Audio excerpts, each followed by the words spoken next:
Good evening, ladies and gentlemen. We are coming to you live tonight from Williamston. This is MHSAA football, your Lansing TV 12 game of the week.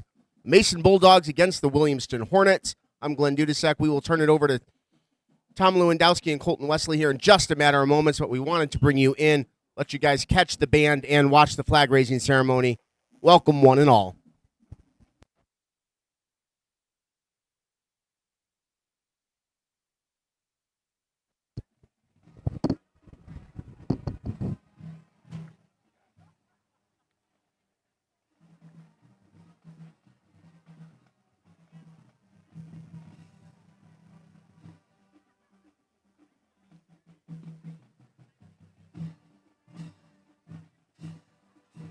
Fire up for some football with the Williamston High School fight song.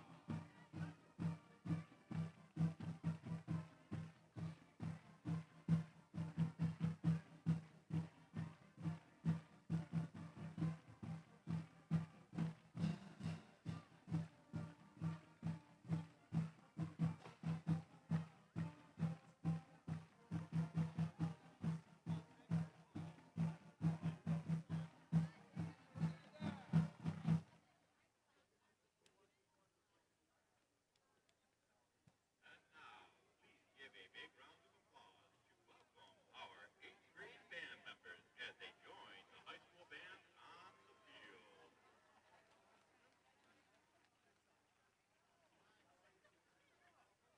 It is audience participation time.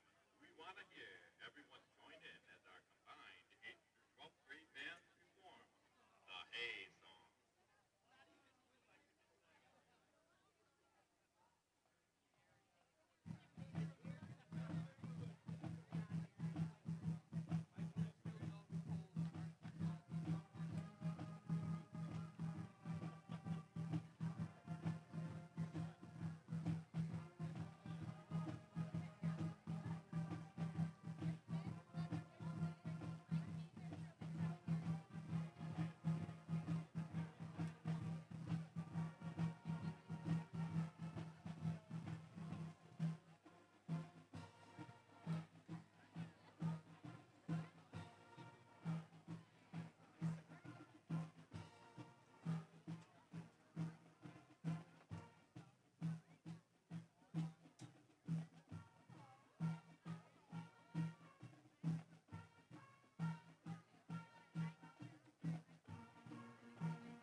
Ladies and gentlemen, we flipped it on early so you guys could watch the Williamston Hornets combined marching band. Varsity with the 8th graders will keep you on the field.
Diamond Plus sponsor, J America Retail Products.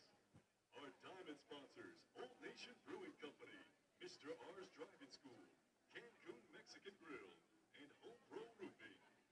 Our platinum sponsors, Benjamin Beef, CNS Family Farms, Cannonball Pools, Culvers of Okemos, Farm Bureau Insurance, Steve Bird, Hidden Grove Estate, Stevens Construction and Excavating, Williams Sport and Spine, and ASAP Protein. Our gold sponsors, Admiral Gas Station, 50 Coffee Store, number 481, Brookshire Inn and Golf Club, Mercarbacora Bloomberg Orthodontics, CG Financial Services, CAAS8, Choice Farm Market, Curio Eye Care, Dean Transportation, Dr. Jacob Myers, DDS, Dr. Robert Watts, DDS, AXA, Equitable Advisors, Jeff West, Evergreen Dental, Jason Hartman, DDS, Gailey Plumbing Services, High Five Fitness, Hungry Howie's, JBJ Products and Machinery, KSS Enterprises, Lakota Electric, Lanier Family Dentistry, MC Molds Incorporated, Nikos Taverna, Red Cedar Transfers, RCW General Contractors Incorporated, RTL Contracting, Simplified Tax and Accounting, Williamston Barbershop, Williamston True Value Hardware, Williamston Red Cedar Jubilee, DNW, State Farm Insurance, Dan Benjamin, Midwest Power Equipment, Paul T. Joseph, lawyer, Dawn Marie Joseph, Estate Planning and Preservation, and the Studio Shop.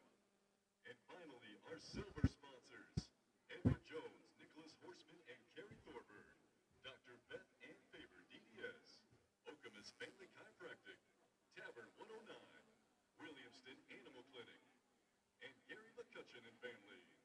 A huge thank you to our 2024 football sponsors. Ladies and gentlemen, we would like to thank our title sponsor for the evening, the Studio Shop in Williamston, featuring hundreds of Michigan gifts. They are our Williamston community sponsor. We also want to thank the Robert Dowding Group at Keller Williams Realty, our Mason community sponsor, for all their continued support, all athletics across mid-Michigan. Thank you, one and all.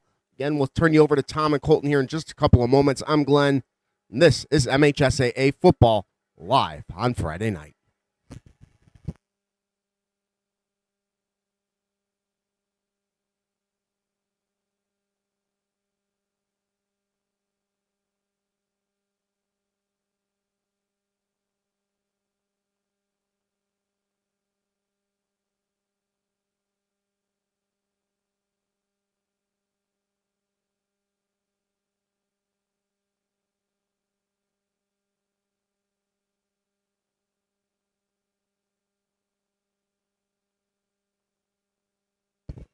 Ladies and gentlemen, the Mason Bulldogs about to take the field.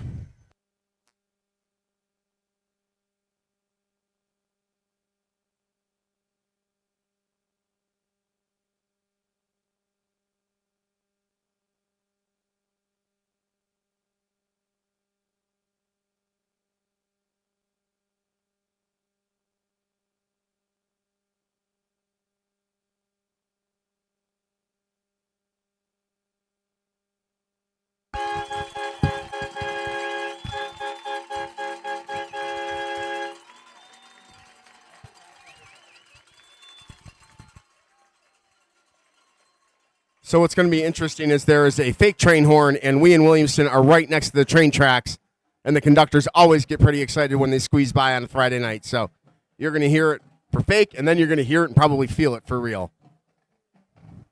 Waiting for the Williamston Hornets to take the field. Should be just a couple of moments.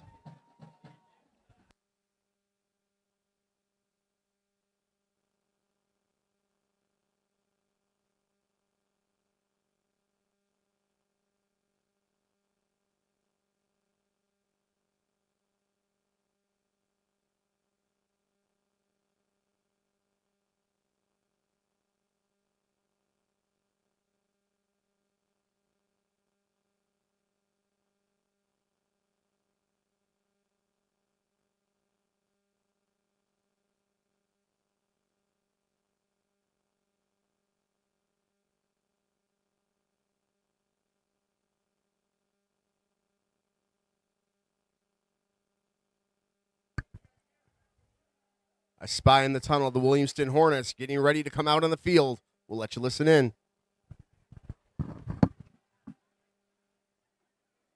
Good evening, Williamston family, friends, and fans, and welcome to Larkin Norton Memorial Stadium for tonight's matchup.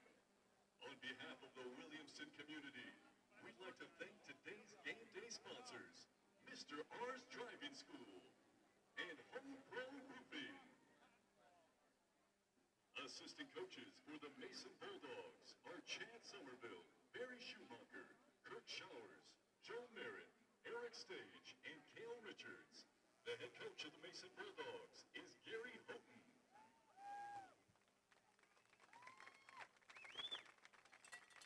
Assistant coaches for your Williamston Hornets are Jacob Galidas, Joel Emmons, Nathan Massa, and Kyle Robinson. The head coach for your Williamston Hornets is Steve Kirsten.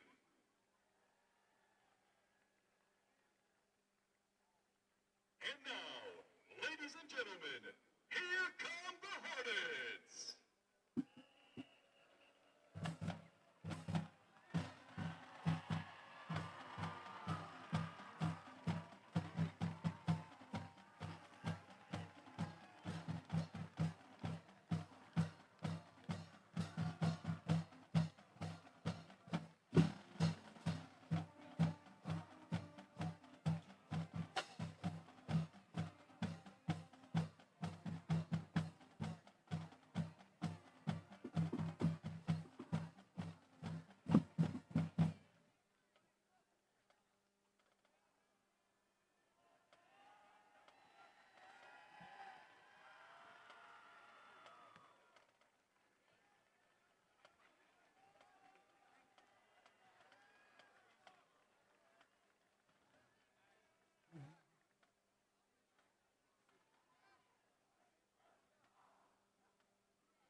That you please rise and Ladies and gentlemen, the national anthem. as we recognize the privilege we have in America to participate in today's game. Active military and veterans may keep their caps on while rendering the military salute. Now, please join the Williamston Marching Band under the direction of Miss Lynn Kelsey in honoring our country with the playing of the national anthem.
On behalf of myself and those here at the Lansing Herald Media Group, we want to welcome any active service men and women who may be joining us tonight, whether it be live or on the archive.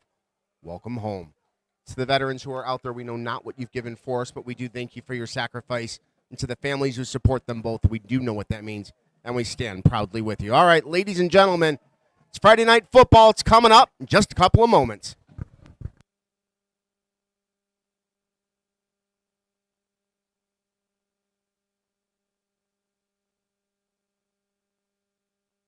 I'm Robert Dowding, associate broker and owner of the Robert Dowding Group at Keller Williams Realty.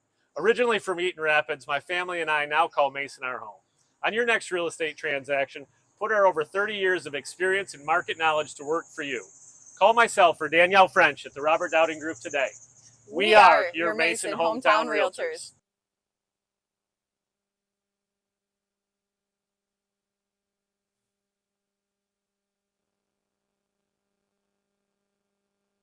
Today I'm going to tell you about sportsmanship because it's important. Treat your opponents the way you would want to be treated.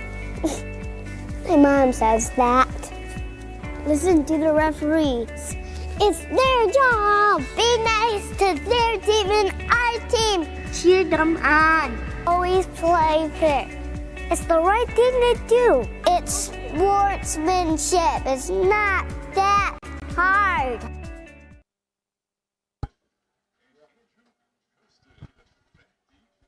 Hello, everyone, and welcome to Williamston, Michigan. We got a good one on tap for you tonight, a CAAC Red Clash between the Mason Bulldogs and the Williamston Hornets. I'm Colton Wesley here with Tom Lewandowski. Glenn Dudasek on the ones and twos. Mason won the toss, elected to defer. They will kick right to left across your screen, wearing the blue helmets, white shirts, and red pants. The Williamston Hornets, green helmets, black shirts, green pants. They'll return this kick left to right. Ball is on the tee, run up, and the kick from Colin Winters. Fielded back at the 4. Up over the 20 and hit hard immediately. It'll be 1st and 10 for the Hornets. After the return there by Andrew Kirsten. So the Hornets offense will open things up. Caleb Nielsen, one of the leading passers in the area to start the season, 466 passing yards. But this team, they're 0-2, Tom. Yeah, they are. They had a really tough loss last week versus Hastings. We were here for that. That was a very hard-fought loss against Hastings here, 16-12. Williamston hoping to get revenge tonight. In the pistol, handoff up the middle. Joe Smith sheds a tackle over the 20 to the 22-yard line, gain of a couple. And that will bring up 2nd down and 8. This Hornets offense wants to be balanced. Joe Smith, back-to-back 100-yard games to open his season. You don't like to say that a game in Week 3 is a must-win game, Tom, but this one feels a little bit more important than most. Hornets, as we said, 0-2, and the schedule doesn't get a whole lot easier after this. No, it really doesn't. And if they want to start off strong, this would be a great first win, get a good win in CAAC Red play. Trying to end Mason's 13-game CAAC Red winning streak. We'll get more on that in a moment. 2 receivers set out of the pistol. Ball's on the ground. Picked up by Nielsen. Running around trying to get back to the line of scrimmage. He will get to the 18-yard line. That's a loss of 4 on the play. Ball came out. But after it appears after Nielsen hit the ground, that'll bring up 3rd and 12. As you were saying earlier about that CAAC Red streak, Mason's last CAC Red loss came 1,092 days ago, September 17th, 2021, against Hazlitt at Mason, 21-8. That's an impressive streak. That's 3 years. 5 straight CAAC Red titles for the Mason Bulldogs. Went to the state championship a season ago. They come into tonight 1-1. They beat Holt in the opener and lost to DeWitt last week, 55-21. New look Mason team. They're having to replace a lot of guys. Let's see what they can do here with 4 down linemen facing 3rd and 13. Williamston are out of the gun. Nielsen trying to set up a screen on the left, and that one's shut down. He's rolling to his left, just throws it away. Tried to set up the screen over on the left, and there was nothing there, but a late flag comes in from the near sideline.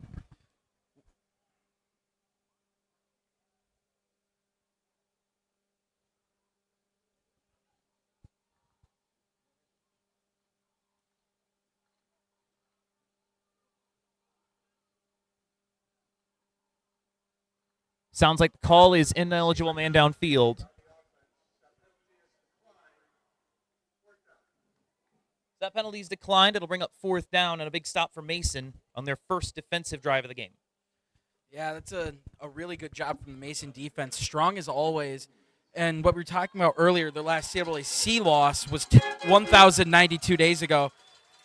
Williamston's last win against Mason came 2,170 days ago, October 5th, 2018. Tommy Pratt back to punt this away. It's a high knuckleballing kick. It'll hit the ground at the 47 and bounce sideways, roll over midfield and out of bounds at the 49-yard line. 31-yard punt for Tommy Pratt, and Mason will start on their own 49-yard line. I'd like to thank our community sponsors for today's game, the Studio Shop and the Robert Dowden Group at Keller Williams Realty. The Robert Downing Group spends a lot of time working in different communities, but the message is always the same. The housing market is hot, it's complicated, and it's complex. So what can you do? Work with a real estate professional who is patient, understanding, and dedicated to working with you, not through you. That real estate agent is Mid-Michigan's own Robert Dowding at Keller Williams Realty. If you're buying, selling, or unsure of what to do next, the Robert Downing Group will take the time to help you achieve your next step. Find them on Facebook at the Robert Downing Group or call them at 517-853-6390. That's 517-853-6390. 4 receivers set for Carswell. Out of the shotgun, throws out to his left, caught at the 45-yard line by Frankie Trigo. Gain of 5 on the play. New look Mason offense for sure. Kason Carswell, of course, returns at quarterback, but they have to replace a lot of guys on this offense. A.J. Martell, gone. Baker, Badgley, Parrish, gone. A lot of yards are going to have to find new receivers this season. Well, that's just including the skill guys that touch the ball. I'm pretty sure they lost 3 or 4 offensive linemen, so it's basically a whole restart from the offensive side of the ball. Carswell in the gun. Fakes the give, keeps it himself, gets the first down to the 39-yard line. Gain of 6 on the run, and the Bulldogs will move the chains. Matt Dion in on the tackle. So new set of downs. Luke Goss, the receiver on the far side. Sam Corey split out on the short side of the field. Handoff up the middle. This is Carson Chapin up to the 36. He stood up in the hole and dropped after a gain of 3. It's a great job there from the Williamston linebackers. They did a good job filling the gaps in that run scheme and stopping him for only a gain of 2.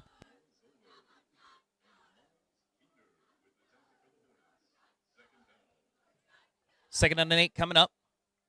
Checking into the game, Darian Williams, as well as Troy Peters.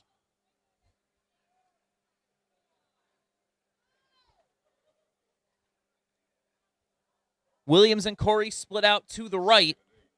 Peters and Trigo to the left.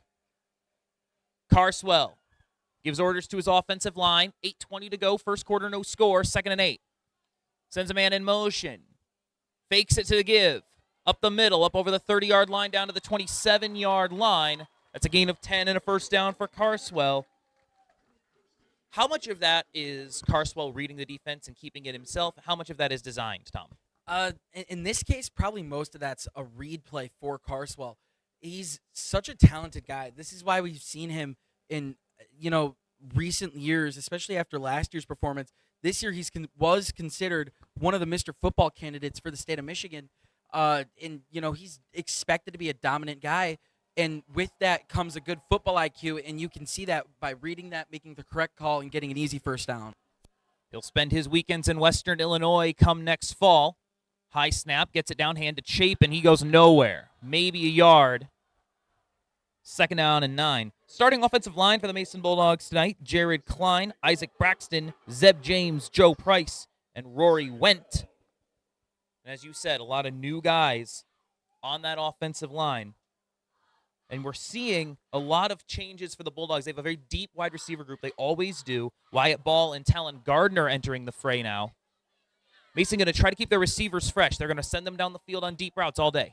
5 wideouts for Carswell in the gun. Takes the snap, setting up a middle screen. It's caught up over the 25. First down and a lot more. Wyatt Ball, he's going to score. Touchdown, Bulldogs.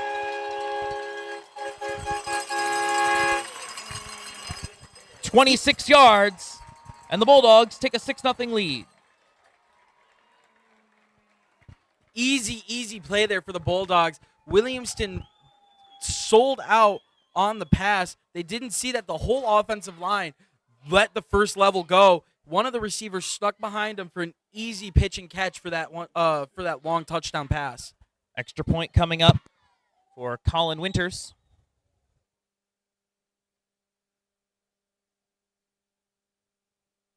Snap good, spot down, kick on the way. It is up, it is good. And the Mason Bulldogs do exactly what they want to do. They force a 3-and-out on defense, drive half the field on offense, punch it into the end zone. They're up 7-0, 6:59 to go here in the first quarter. You're watching MHSAA football on Lansing TV 12. The Studio Shop in downtown Williamston is where you'll find a creative boutique featuring hundreds of Michigan-themed gifts and offering many services such as screen printing, laser etching, photography, web development, and branding. From up north to downriver, Main Street to Motown, you'll find something for everyone at the Studio Shop in Williamston. Football families, is there anything better in life than a good burger and a sudsy root beer? Old Nation in Williamston is the very best burgers made with local beef from Weberville, and you can hear the train behind us here in Williamston. With a variety of toppings, compare your Old Nation burger with a homemade root beer. Old Nation has more than just burgers. They have daily specials, a kids menu, and originals such as beef pasties and poutine. Old Nation proudly supports local students and schools year after year. Stop into Old Nation for the best food around. And a staple of Williamston football, the train track that runs right behind the stadium, right behind our broadcast booth. You'll hear it once or twice pretty much every Williamston home game. Friday nights in Williamston are special. Let's see what the Hornets can do offensively on their second drive. Kick is away for Colin Winters, and that's going to go through the end zone out for a touchback. Good kick from Winters, and the Hornets will start at their own 20 for the second straight drive. Hornets want to run a pro-style offense where they spread the field, get the ball to a bunch of different guys. We saw this when they played against Hastings a couple weeks ago. Currently averaging 22 points a game through the first 2 weeks of the season. But you're wondering who the receiver is going to be that's going to step up and take charge. Hunter Van Sickler had over 100 yards back in week 1. Miles Keener featuring prominently as well. Nielsen out of the pistol. Handoff left side. Joe Smith rumbles down to about the 25-yard line. Call it a gain of 5, 2nd and 5. Well, and that's not even talking about Joe Smith, who in that Hastings game had a couple of really big pass catches there. And, you know, this Williamston offense is really diverse in who they get the ball to. They really like to lean on Smith, but they're not afraid, as you were saying, getting the ball to Keener and, people like Hunter Van Strickland and Tommy Pratt. You have to remember last year Tommy Pratt had that huge game versus Hazlitt where he had 2 or 3 touchdowns, if memory serves me right. Yeah, this is a group of very talented juniors here at Williamston, including Smith, Thomas Pratt, Caleb Nielsen, Hunter Van Sickler, trying to get it together so that they can make a run in the playoffs. Handoff left side, no room for Smith. He's dropped back at the 22-yard line. That'll be a loss of 3 on the play. That'll bring up 3rd down and 8. Great job there from Coach Houghton's defense, doing exactly what he wants, keeping Williamston behind the sticks so they can't run it with Smith, and it forces them to pass, which when Mason knows that you're passing, that's a great spot for them. Historically, Mason's had a great secondary, but they are replacing a lot of guys. Crucially, Cole Reese led the team in interceptions a year ago. He is no longer in Mason. Well, and you're forgetting someone like, I'll let this play come out. 3rd and 8, trip set to the right. Quick throw, left side on a comeback route. Outside of his intended target, was looking for Tommy Pratt, but he missed him, incomplete. Darian Williams in on the coverage, and that will bring out the punt unit.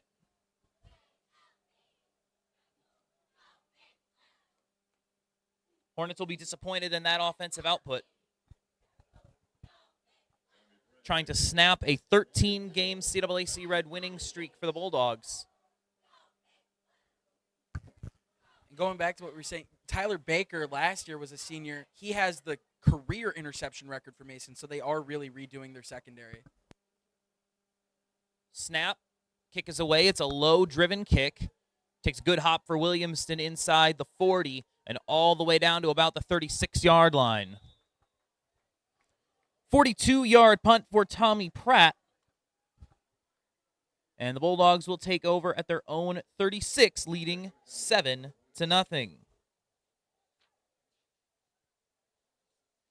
The heat of the summer is still here, and Cannonball Pools knows that there's nothing better than a hot day in a cool pool. Get your late season supplies replenished at their in-store location in Okemos on Grand River.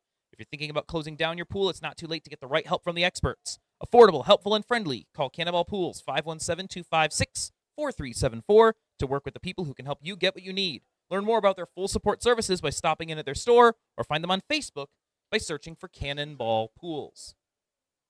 3 receivers in the formation for Carswell. Fakes the give, pump fake, quick throw, right side, caught up at the 41-yard line.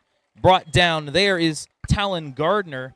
And we talked about the depth of this Bulldogs pass catching group. You're going to see Frankie Trigo, Wyatt Ball, Talon Gardner, Luke Goss, Troy Peters, Darian Williams, Logan Dorr. They're all going to run routes tonight. Sam Corey as well. Yeah, it's really rare that you can get a school like this have so many athletes year in and year out. You have to wonder if that's due to coaching or if Mason can just produce high-level athletes to catch the ball every year. 3 receiver set. Carswell fakes the give, keeps it himself up over the 45 and down close to the line to gain. I think he's going to get it. They will move the chains. Gain of 5 on the run. Carswell 3 carries, 21 yards in this first quarter. This Bulldogs offense is humming right along. As it should. I mean, this team did go to the state championship last year, and they've been very successful in years before that, too. If you remember their Detroit Martin Luther King games, they got to the state semifinals 2 consecutive years before this state championship game. So this team has it bred in their blood, playoff success. And playoff success means having a consistent offense, even against tough opponents. 3 receiver set for Carswell in the shotgun. Logan Dorr is the tight end. Takes the snap, the give. Trying to bounce it outside down to the 48-yard line goes Dom Rodriguez, his first carry of the game, gain of a yard. These two teams were tied for first in the Lansing State Journal CAAC Red preseason rankings. A lot of people weren't sure what was going to happen to this Bulldogs squad losing all that talent. They would call that result against DeWitt last week very disappointing. They were down 42-14 at halftime, ended up losing 55-21. Carswell takes the snap, rolls to his left out of the gun. Lots of time, airs it out deep, got a man over the top, incomplete. Was looking for Luke Goss, put it a little bit too far out in front of him. That'll bring up 3rd down and 9. Yeah, and knowing this Mason team, this is almost surely going to be a pass. This is really what Coach Houghton likes. Maybe not the side of the field that they're on. He might prefer it on the home side of the field since he does have a right-handed quarterback. But this is right in Mason's bag of tricks, getting 5 wide. Yeah, 5 wide here. 4 wide here. This is Mason's preferred formation. Carswell in the shotgun. Williamston shows 3 down. They'll rush 5. Carswell going to keep it himself on the draw over midfield down to the 45-yard line. Gain of 7 on the play. It'll bring up 4th down and 2. And we're seeing more and more of that. We talked about this last night in the Thursday game because we covered the JV game between these two teams over at Mason. A lot more teams are willing to run the ball on 3rd down, see what they're going to get, and then make a decision about what they do on 4th down after that 3rd down play. Opens up the playbook and keeps defenses more honest. Sideline warning has been assessed to Mason. It's not a yardage penalty, so it'll remain 4th and 2 at the 45. It's just a warning. The second time, it becomes a penalty. That's interesting. I think they called that because 2 of their coaches were up at the numbers. That's going to be interesting to watch. Troy Peters, I believe, is lined up in the shotgun here. Kind of a wildcat formation here on 4th and 2. The snap. Peters running to his left. He's going to get hauled down back at the 47. A loss of 8 on the play. Interesting choice there from the Bulldogs on 4th down. On 4th and 2, they take their quarterback, a potential, all-state first-team talent at quarterback. They take him off the field and try to go cute with a wildcat, and it did not work.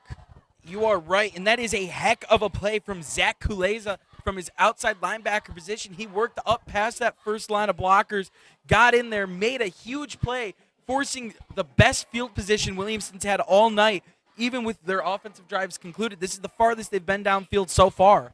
Big opportunity for the Hornets, not only the stop, but like you said, the short field, 3 receiver set for Nielsen in the shotgun.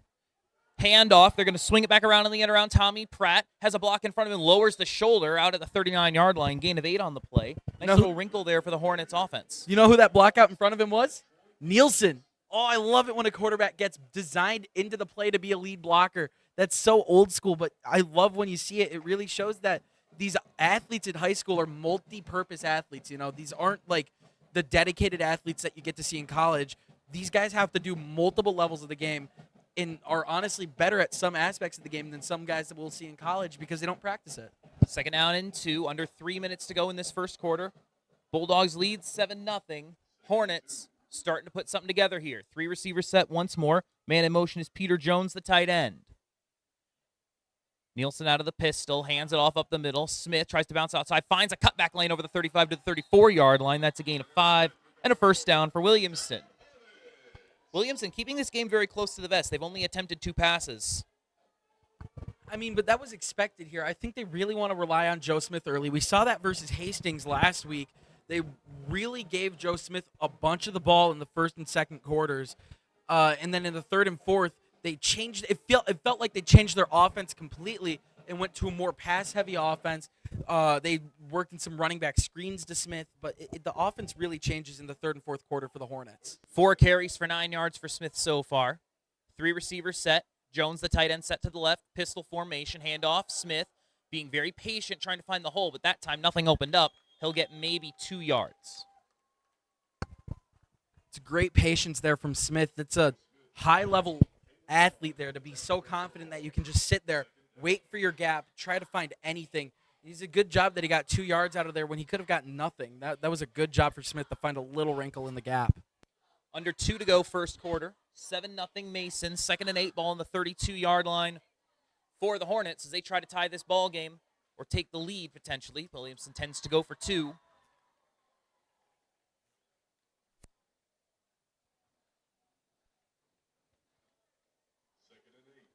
They got Hunter Van Sickler as the slot receiver on the far side.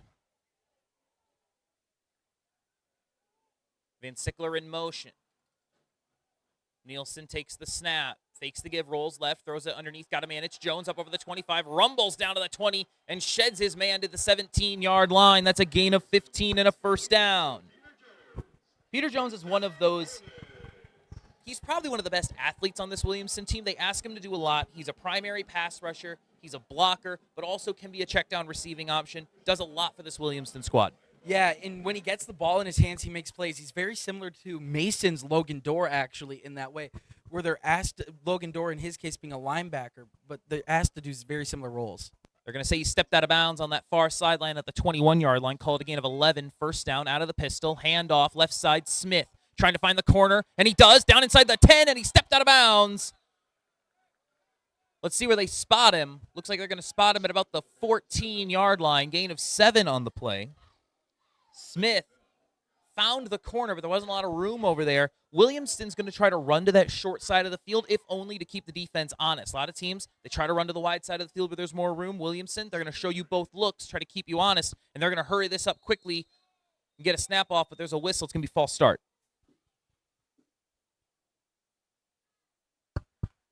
That's tough there for the Williamston Hornets. That's putting them behind the sticks. They were really out in front with that big first down play.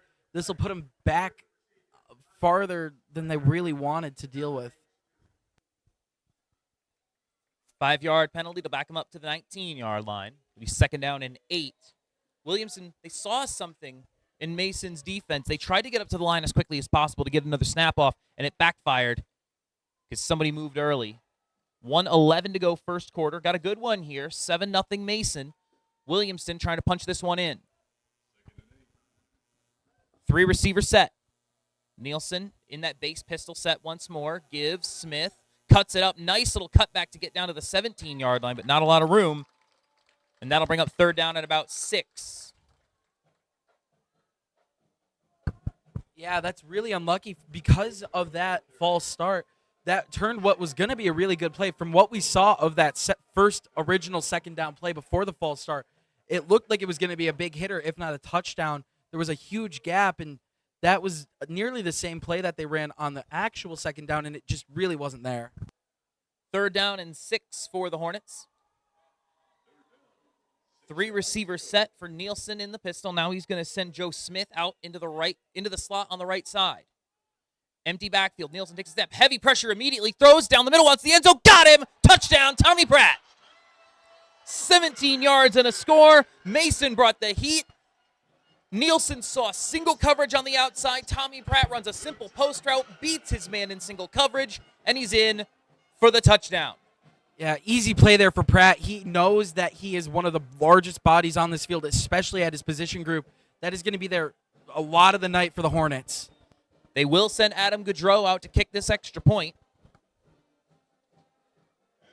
Goudreau, the senior kicker. We've seen a lot of him the last couple of seasons. Snap good, spot down, kick is up. It is good. So Goudreau makes his PAT, and that makes it 7-7 with 21 seconds to go in the first quarter. Located in downtown Mason, Keen's Store Company is the store with just a little bit of everything, from fine clothing and quirky candies. Keen's is meant to feel comfortable, friendly, and down home. Open 7 days a week, Keen's is a perfect getaway when needing a little bit of me-time retail therapy. With great customer service and an unparalleled attention to detail, Keen's is where you need to be when you want to be you again. Here are 5 good reasons for high school multi-sport participation: fewer overuse injuries, less opportunity for emotional burnout, exposure to different kids and coaches, exposure to different roles, and learning to compete better. Being a multi-sport participant can help a kid become a more well-rounded person. Multi-sport participation is cross-training for life. Learn more at the MHSAA website. So a great response there from the Williamston Hornets. They go 47 yards for the touchdown. After going 3 and out their first 2 possessions, looks like they've gotten things sorted out on the offensive side of the ball. Joe Smith carrying the majority of the load, but they finish it off with a good pass to Tommy Pratt. Ball on the tee for Goudreau. Dom Rodriguez back to return, along with, I believe, Troy Peters.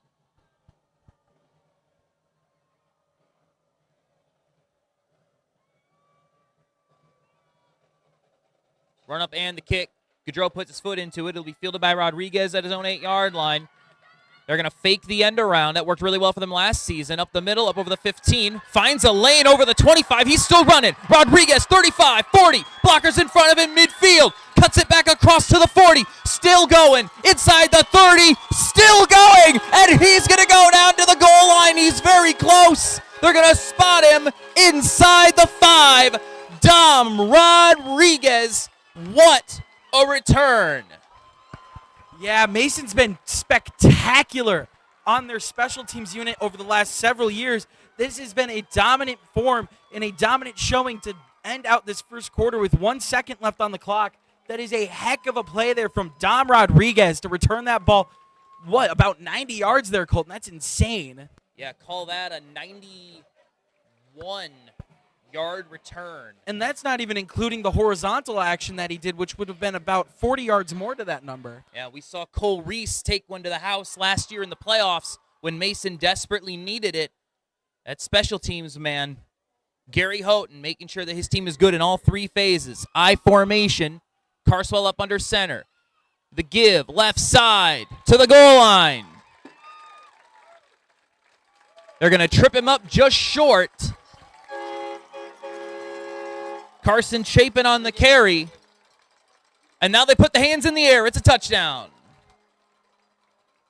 3-yard touchdown run for Carson Chapin and the Bulldogs. Take a 13-7 lead to end this first quarter. Extra point will happen first, and then we will go to our quarter break. Colin Winters 1 for 1 so far.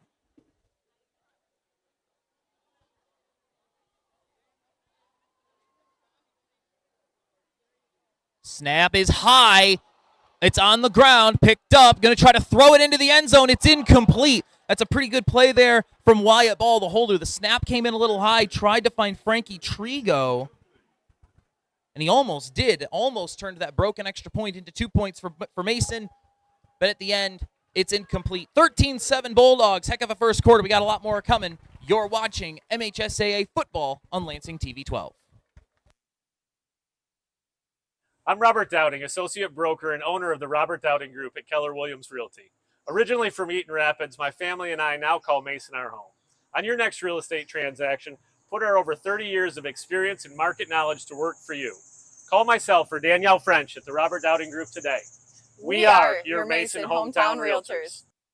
We are the MHSAA, a collection of 750 high schools and 750 middle schools. From Temperance to Copper Harbor, from New Buffalo to Alpena. Each year, more than 250,000 students play one of our 28 sports. More than 1.5 million fans attend our postseason games. There are 30,000 coaches and 8,000 officials, not to mention all of the volunteers. The MHSAA believes in the 4 S's. School sports should be safe and kept in the appropriate scope. We believe nothing beats great sportsmanship, and that scholarship in the classroom is more important than excellence on the field or court. Most of all, we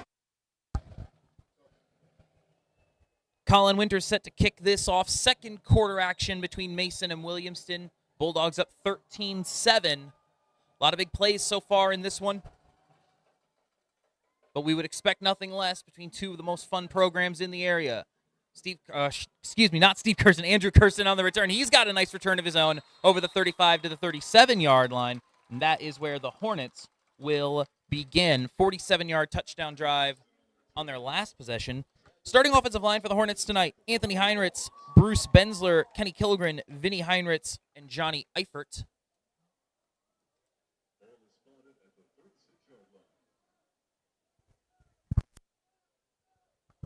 11:54, second quarter. We have a message from our producer. If you lose the feed here, you can just restart your website, and that should take it back up. Thank you, producer and chief meteorologist Glenn Dudasek.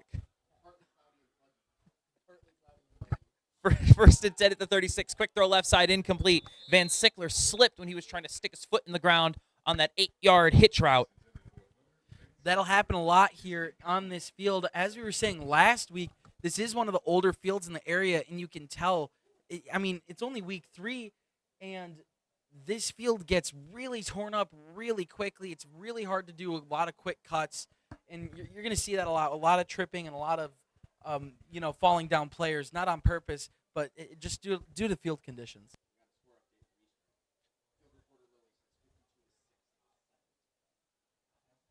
$11:50 to go here in the second quarter. We'll have a score update from Hazlitt in just a moment. 3 receivers set.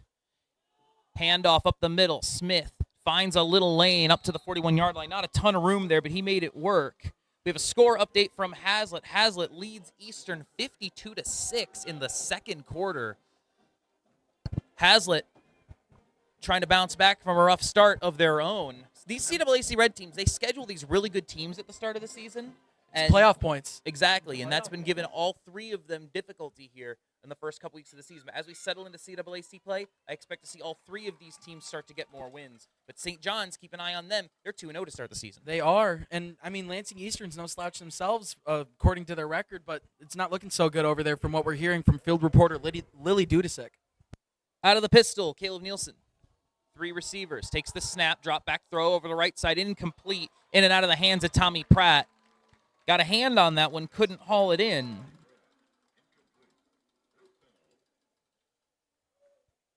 And that will bring out the punt unit. Disappointing possession for the Hornets. It's really strong Mason defense again. And, this game is not out of hand. That's the second. Sorry there, Colton. I believe in you. Language is going crazy. I believe in you. Words are hard. As I was saying, this Bulldogs defense will keep the Hornets in check, but the Hornets are not out of this game yet. Punt is away from Tommy Pratt. Fair catch called for and not made. It'll hit the ground at about the 20 and roll sideways to the 19. 40-yard punt from Tommy Pratt. Change of possession. Mason will start at their own 19-yard line. Are you looking to host the best birthday ever? Look no further than Launch Trampoline Park. Located in the Meridian Mall in Okemos, Launch Trampoline Park offers a variety of no-stress, off-the-wall fun party packages to meet your party needs.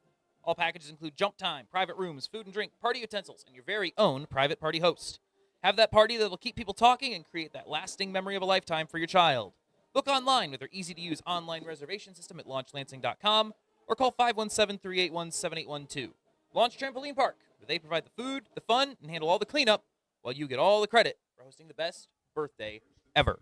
10:52 to go second quarter. 3 receivers set for the Bulldogs, leading 13-7. Man in motion. They're going to give it to the motion man. Breaks a tackle and falling forward to about the 16-yard line. So loss of a couple on the play. Wyatt Ball, the ball carrier. And again, Mason, they're going to show some exotic looks. They're going to try to get different guys the ball. That's the 5th different Bulldog with a carry in this first half. Yeah, as we were saying earlier, this Mason team is just so diverse in where they go to and who they go to. And that's honestly why they keep winning. They've been doing this for years, that no one knows who's getting the ball on each play. 4-receiver set, man in motion is Sam. Corey trips to the left now. Carswell spins around, throws near side. It's ball again. He's going to get maybe a yard back to the 17-yard line. Pickup of 1. Mason tries a little misdirection, kind of pseudo screen on the near sideline. It doesn't go for much. Williamston unfooled, looking at 3rd and long. Yeah, that's a great job there by Jamison Nicolopoulos to get out there from his defensive end position. That's a classic bubble tunnel thing.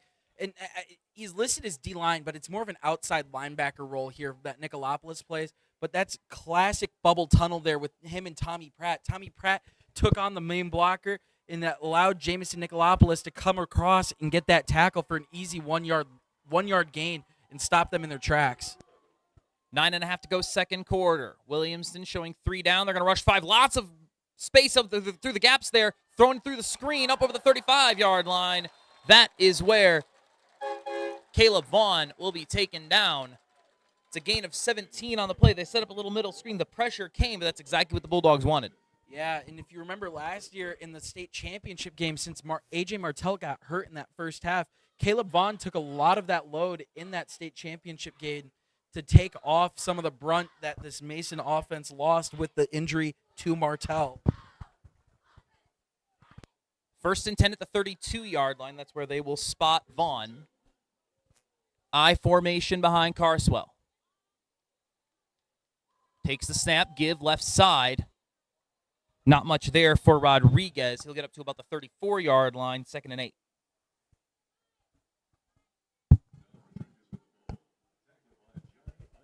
.8:44 and counting here in the second. Bulldogs leading 13-7.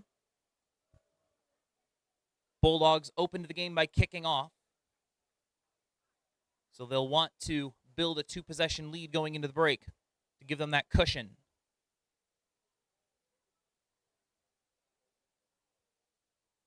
Three receivers for Carswell up under center. I formation. Door the fullback. Carswell rolls to his right. Under some heat, throws it away. Yeah, that's a great decision there.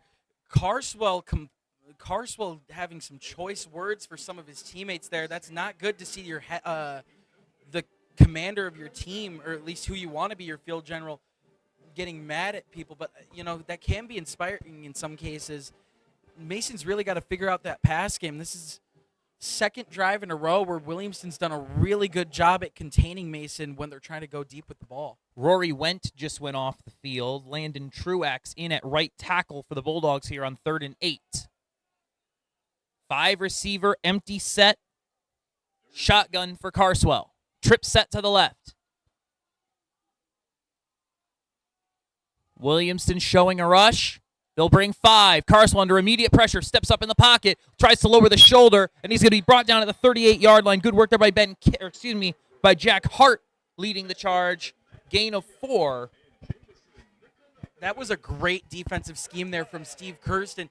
He had a big blitz going, but he knows that Carswell's a terrific athlete and likes to break contain, and he had a QB spy there. If that spy wasn't there covering Carswell, that surely would have been a first down gain. That's a great job from the defensive side of the ball in Williamston. Bulldogs will punt this away, looking at 4th and 3 at their own 39-yard line.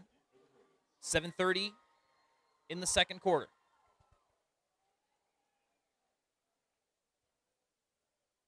Tommy Pratt, the return man. Punt is away from Carswell. It'll hit at the 22 and roll inside the 15 all the way down to the 12-yard line.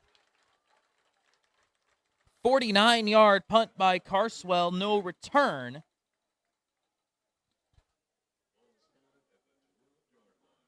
And the Hornets will start at their own 12-yard line, their worst field position of the night. Ideal Mortgage Services LLC wants you to know that it's a seller's market right now, and as a buyer, it's very important to have a mortgage company that's available after hours, on the weekends, and beyond normal banking business hours. Many times offers are due by 8 p.m. on a Saturday, and who will help you then? Ideal Mortgage Services LLC will. Get pre-approved when you need so you can get the best offer in and on time. Learn more. Contact Ideal Mortgage Services LLC, 517-339-5300, or go online at idealmortgage.org. Ideal Mortgage Services LLC is your home for the ideal mortgage. Shotgun for the Hornets. Nielsen, toss over the right side, up over the 15 and down to the 16-yard line goes Smith, gain of 4. That's an interesting play design we saw there. That's a weak side toss. They pulled two guys to their left side of their formation towards us, and they pitched it on the weak side towards their own sideline. That's a very interesting play design there, and it really didn't fake out Mason, but again, it did gain 3 yards, and they do say 3 yards in a cloud of dust. If they keep doing that, that's going to be a great game plan for the Williamston Hornets. 2nd and 7. Ball on the 15, 3-receiver set. Nielsen in the gun. Takes the snap. Immediately throws right side, caught up at the 20. Pratt down to the 24, 25-yard line. Gain of 10. Little 5-yard hitch. They saw single coverage and decided to exploit it, and it's a first down for Williamston. Yeah, we were talking about this last week again since we just did this Williamston game. It's a lot of same stuff that we saw last week. Tommy Pratt is one of the go-to receivers when they're in those tough situations. He's got one of the best hands that we've seen out of a player in the Lansing area. He's even got two of them. Yeah, he's got two of them. He's got two best hands. He's got really good hands. Yeah. 1st and 10, halfway through the second quarter. 3 receivers. Nielsen in the shotgun. Takes the snap. Another toss to Smith. Smith trying to step outside, looking for the corner. Gets to the 30 and turns up to the 34-yard line. Gain of 9 on the play. That's 10 carries for Joe Smith. 38 yards. Yeah, that's a great job there. And he's got to be a little nervous there. If you've never been to this Williamston field, both sidelines have black tarps on the ground right where the benches are, and those are for the long jump pits on either side of the field. And, you can get some pretty rough hits if you land on one of those pits or on the rubber to the pits. So he's got to be careful running to that boundary again like that, so fast out of bounds. 3-receiver set. Nielsen in the pistol. Takes the snap. Handoff. Right up the gut. Looking for a yard. Got one. First down. Joe Smith once again. They're going to lean on him all night. He's going to be their go-to guy, especially in this first half. Call it a gain of 2. They'll spot him up at the 36. 5:46 to go in the second. Williamston trying to drive to tie with a touchdown, take the lead with a successful conversion.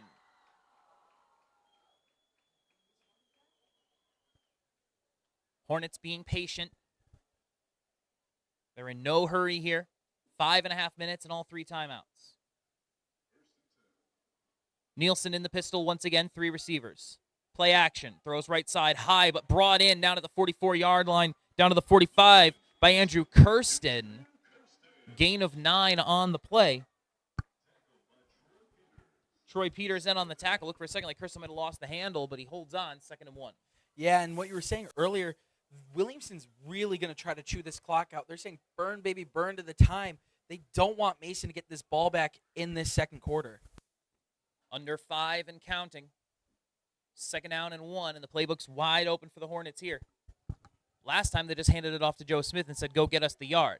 Or if you were in the game yesterday, we saw QB sneak in the same situation, except that was Mason doing it, but still. Yeah, we did see Garrett Coate. Quarterback sneak, 2nd and 1 for Mason last night.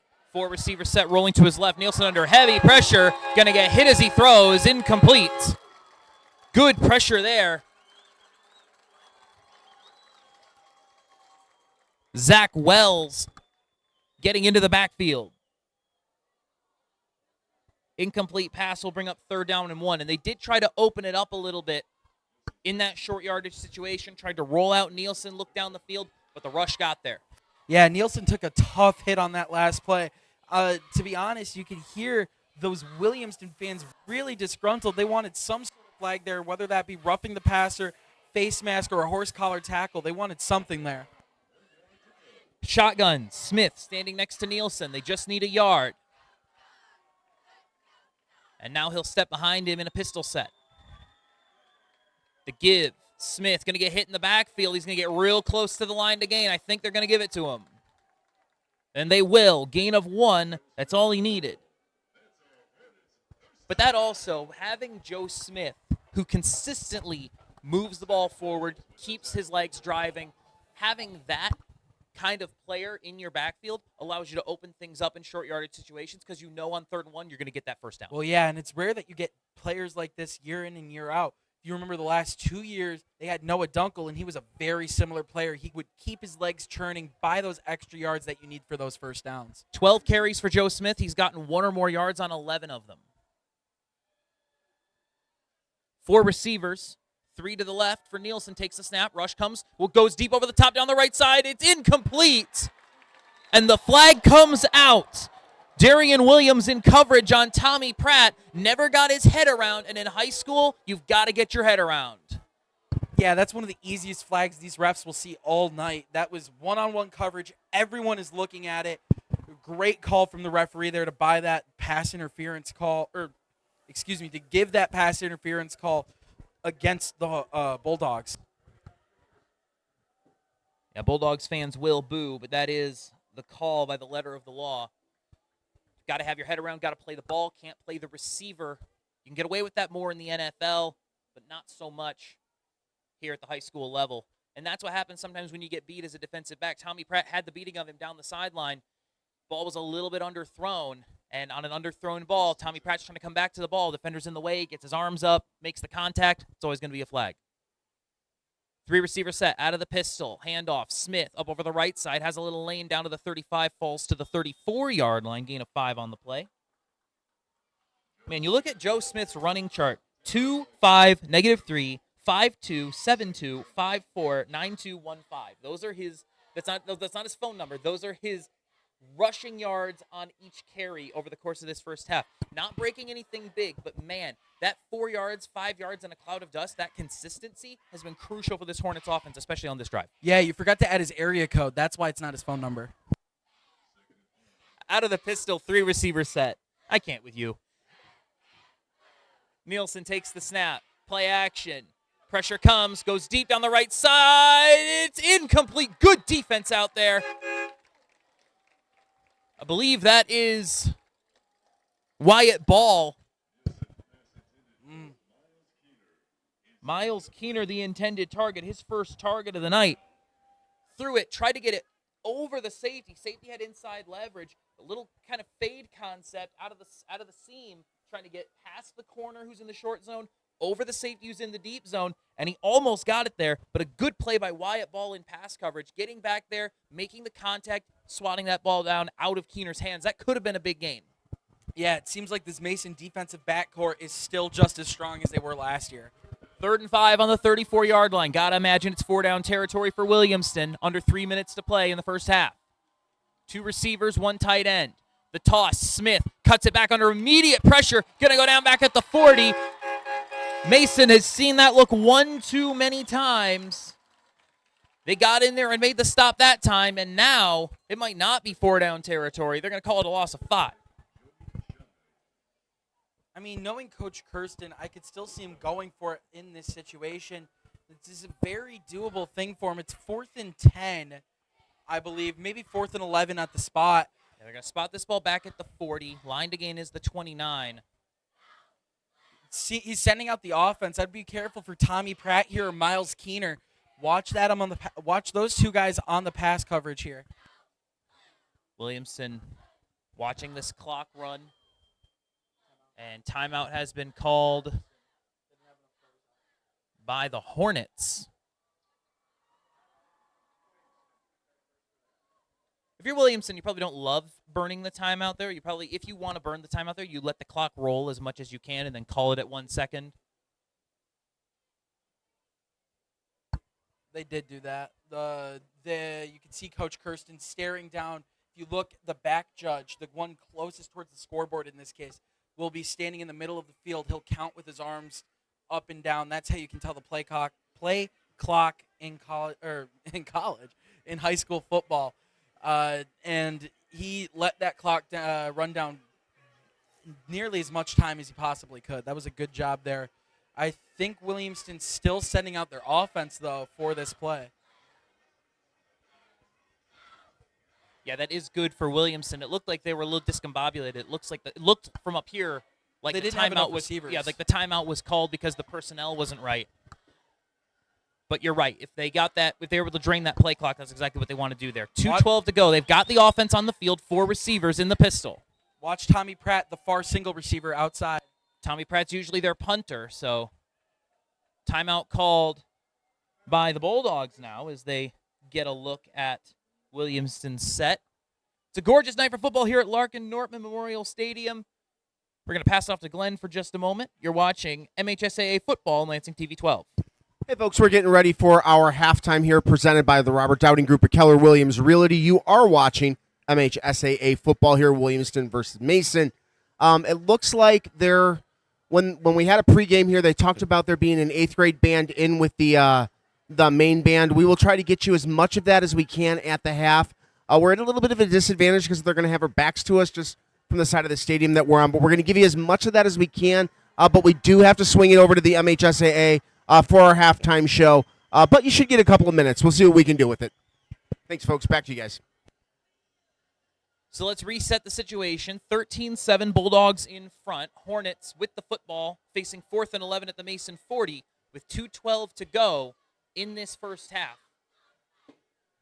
They've twice sent out the offense.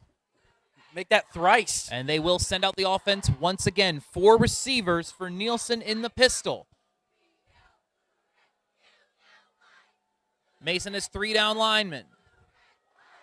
They rush 4. Nielsen throws right side, short arms it incomplete, was looking for Tommy Pratt. Turnover on downs at the 40-yard line. I knew that was going to be to Pratt. It's always going to be to Tommy Pratt in that situation.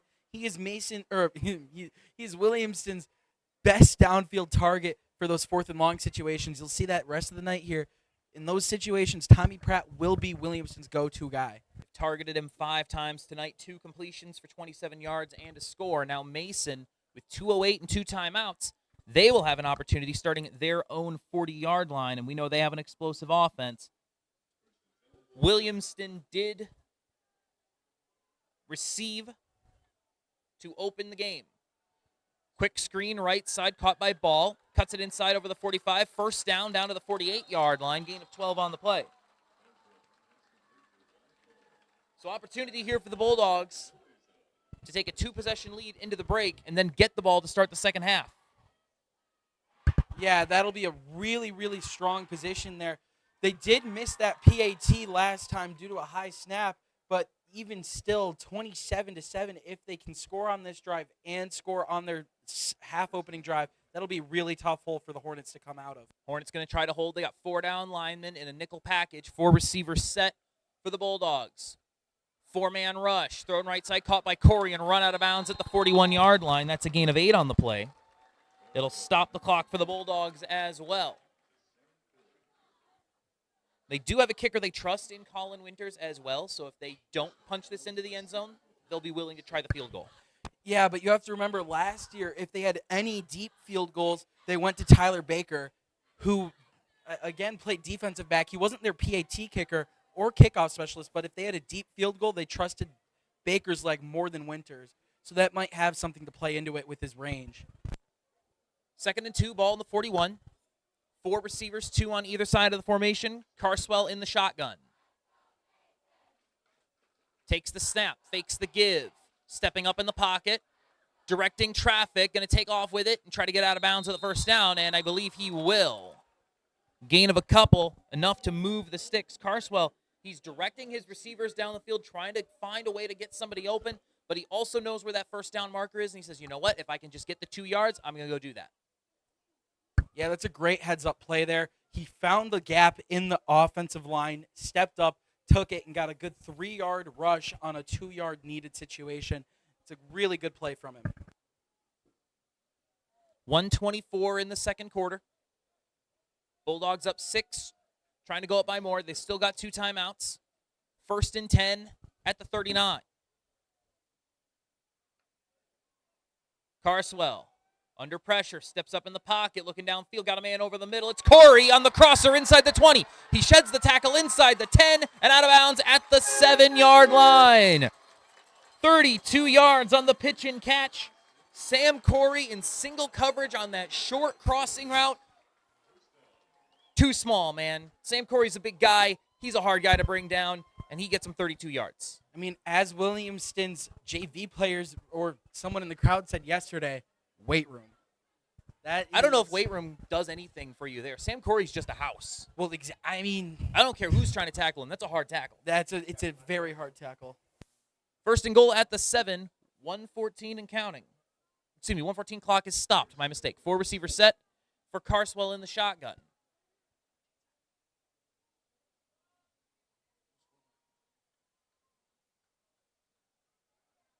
Bulldogs trying to go up a pair of scores. Carswell rolls to his right, under immediate pressure, heaves it for the near corner, incomplete, threw that away, and that's a smart play by Carswell. Frankie Trigo is in the area, so it's not going to be grounding. He's in the tackle box. He's in the area, though. He throws it out there. It's somewhere close to him, but he still put enough on it, so it was out of bounds. He was throwing that away, but he's not going to get the grounding penalty. Yeah, that's a great play not to get the grounding penalty. He was chugging it up. Maybe it gets to him, maybe it doesn't. He was aiming for a miss, though. He wasn't. If he was aiming for the receiver more, that's got a higher chance to be an interception, especially in a close play like that. We saw this last night in the Dolphins game. Tua Tagovailoa, under pressure, just kind of chucked one toward the sideline, didn't get enough on it, got returned for a pick 6. Kaysen avoids that fate by putting a little more muscle on that throw. 4 receiver set. Carswell shotgun. 2 on either side for him. Takes the snap, quick throw, looking for the fade, right side. Corey got it! Touchdown! Just throw it up there. Sam Corey's down there somewhere. That is such a tough play to guard. The goal line fade has kind of gone out of style in college and the NFL because it's just not as effective because of how corners are playing these days. But in high school football, if you've got a Sam Corey, you've got this guy, he's out here 6'2", 200 pounds. Not a ton of high school corners can keep up with that guy, especially when he's as fast as Corey is. That's an elite decision to isolate him in the single coverage and find him on that fade route. Excellent play, excellent pitch and catch, and a touchdown for Mason. Extra point is up, and it is good. Williamston almost got a hand in there. They did last week, if you remember, they blocked one of Hastings from an inside man on that blitz, and they almost did that again. Mason's got to be careful there with those PATs and field goals. Williamston's really going to get home, and they get close to blocking. 3 catches, 52 yards, and a score for Sam Corey, all on that possession. 1:04 to go in the second quarter. Yeah, that's a great scheme there from Coach Houghton to get Corey on a smaller defensive back. If you're Williamston, you're really going to try to get Tommy Pratt manned up with Corey. He's the only guy size-wise that can match up with him and speed-wise. They are very similar players, but in that instance, Tommy Pratt was on the other side of the field, leaves Corey wide open for that goal line fade. Well, the Bulldogs also have so many other guys that you have to be paying attention to, right? You know, you have so many other pass catchers in this offense. Like, we haven't talked much about Luke Goss, but he is also a bigger guy that you have to have a taller defender on in order to keep up with him. So that's one of the reasons I think they went to Corey on that drive. Goss is over on the far side of the field drawing that coverage from Tommy Pratt. So Sam Corey's left facing somebody else in that secondary. Hard to cover all these Bulldogs. They got so many athletes. Colin Winters getting ready to kick this one away. He's 2 for 2 on his PAT attempts tonight. Squib kick. Fielded at the 9. Up over the 15 and down to the 17 on the return. Not a whole lot there for Andrew Kirsten. And now the Hornets with 59 seconds and 2 timeouts. Got to imagine they're going to try to be aggressive here, especially because Mason's getting the ball to start the third quarter. Yeah, we're going to see, I would guess we're going to see exactly what Mason ran in that 2-minute drill to end the Hastings game. And, you know, those were a lot of deep downfield passes, or even what we saw yesterday in the JV game between these two. We saw a lot of cover 2 defense being played, and then the teams would abuse what we were calling the turkey hole yesterday, the space between the sideline and the deep safety. So I would expect to see a lot of that here. 3 receivers. Going to hand it off to Smith up to the 18-yard line. And it looks like Williamston will be content to go to halftime. Call it a gain of 2. Williamston going to take probably one more snap and just let it go to halftime. Disappointing first half for the Hornets. They've definitely had their opportunities. A turnover on downs in plus territory. And 3 3-and-outs. They've only got 7 points to show for this first half. Handoff. Smith outside, lowers the shoulder, keeps his feet moving over the 25 down to the 32-yard line. Gain of 14 on the play. And the Hornets very well may call a timeout here. Excuse me, he went out of bounds on that far sideline. A lot of bodies down there couldn't see that he went out. So gain of 14 on the play, so maybe Williamston will take one shot to the end zone here. Never mind. Apparently, he did not go out of bounds. Low snap, and they will take one shot. Nielsen uncorks one deep down the right sideline into double coverage, incomplete. And there will be 1 second to go.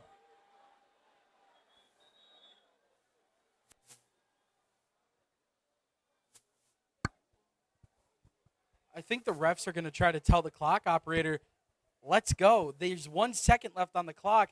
It looks like Williamston's about to walk into their own locker room. I think everyone's agreeing this might be halftime, but we're going to have to see what happens here.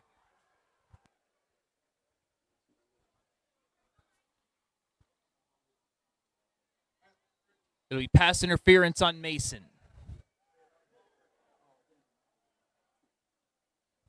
So pass interference on Mason. They're going to pace off 15 yards. We're going to tee this up and try it again.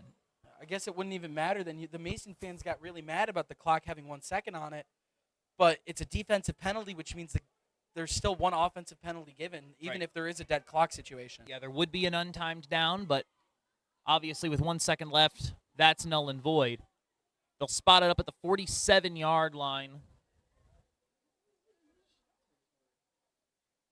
On the Williamston side of the field, so here we go. They're going to try this again. Watch out for a skinny post here from Williamston out of that number 2 receiver on the left side. Empty backfield, 4 receivers for Nielsen, shotgun. Rush comes, rolls to his left. Looks deep, throws out there, got a man. It's Tommy Pratt inside the 10. Tommy Pratt, house call, touchdown Hornets. What a way to end the half. The Hornets down to the very last second of the half. Good things happen when you take your shot. The Hornets roll the dice with 1 second left in the half. They find Tommy Pratt over the top, and we got ourselves a football game. Williamston hoping to make this PAT to keep it within 6. Gives them a 1-point difference if they can score another TD and hold Mason to nothing after this first drive. Snap good, spot down, kick on the way. It's up, it is wide left. PAT is no good, and that's going to take us to halftime. What a first half. Mason 20, Williamston 13. We're going to send it over to Glenn, and he will take you into halftime. What a first half. You're watching MHSAA football on Lansing TV 12. You know, I always tell folks you got to love this to do this, and how can you not love it tonight?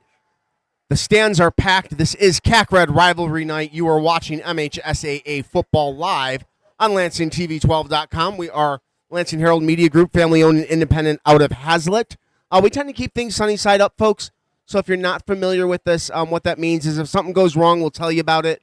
We're not going to dwell on it. We figure the coaches, refs, and players get enough pressure from other places in their lives. They don't need it from us, too. So we hope you guys don't mind. We do have the Robert Dowding Group at Keller Williams Realty halftime conversation. We've got some notes from the MHSAA that you guys will be able to listen to. But we are going to give you the best band in all the land, at least the land where we're at right now, Williamston. We'll let you guys listen in for as long as we can. Again, we have our backs to us, but that's okay. You know your band members better than I. So sit back and enjoy the show. The Williamston Hornets Marching Band coming up next.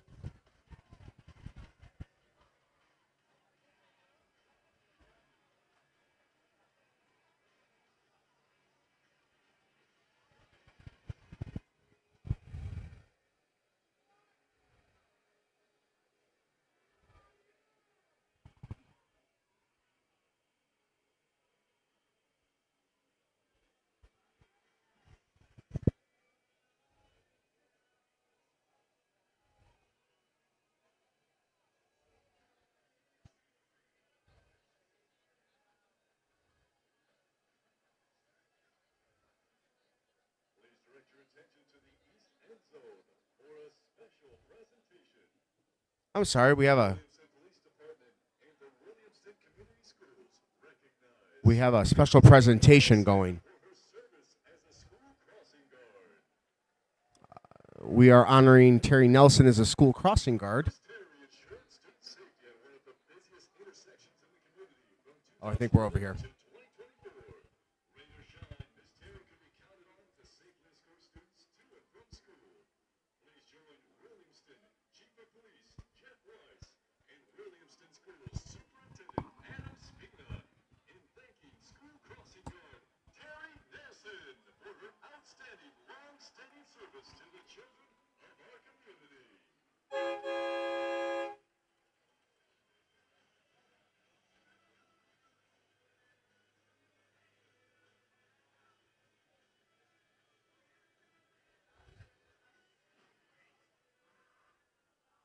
There we go. Now we'll pan back.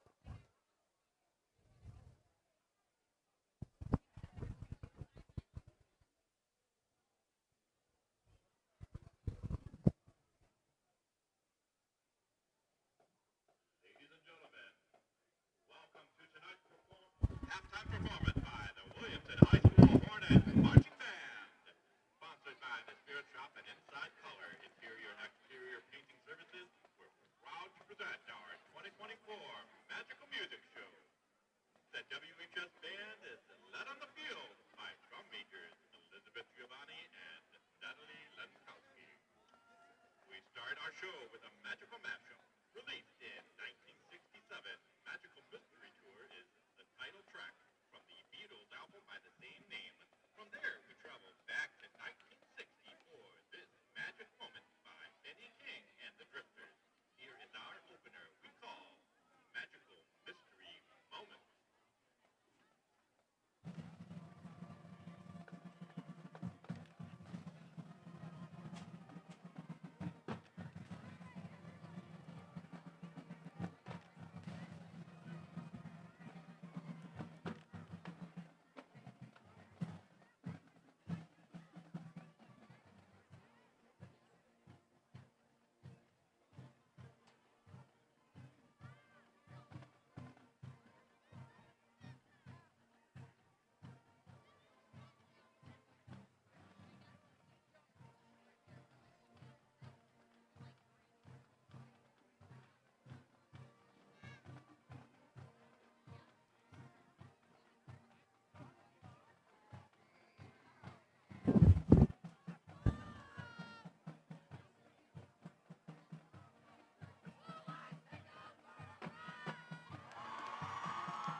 We present a medley of magical selections.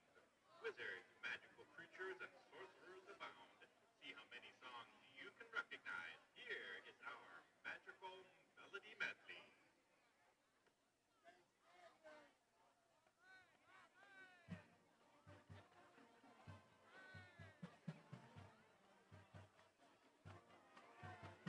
It's magic.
lives by the sea.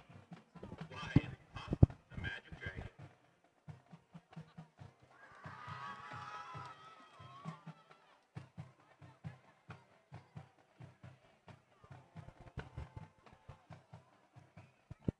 All right, folks, that's about as much as I can give you. The Williamston Marching Band. We do have to send it over to some messages. This is the Robert Dowding Group at the Keller Williams Realty Halftime Show.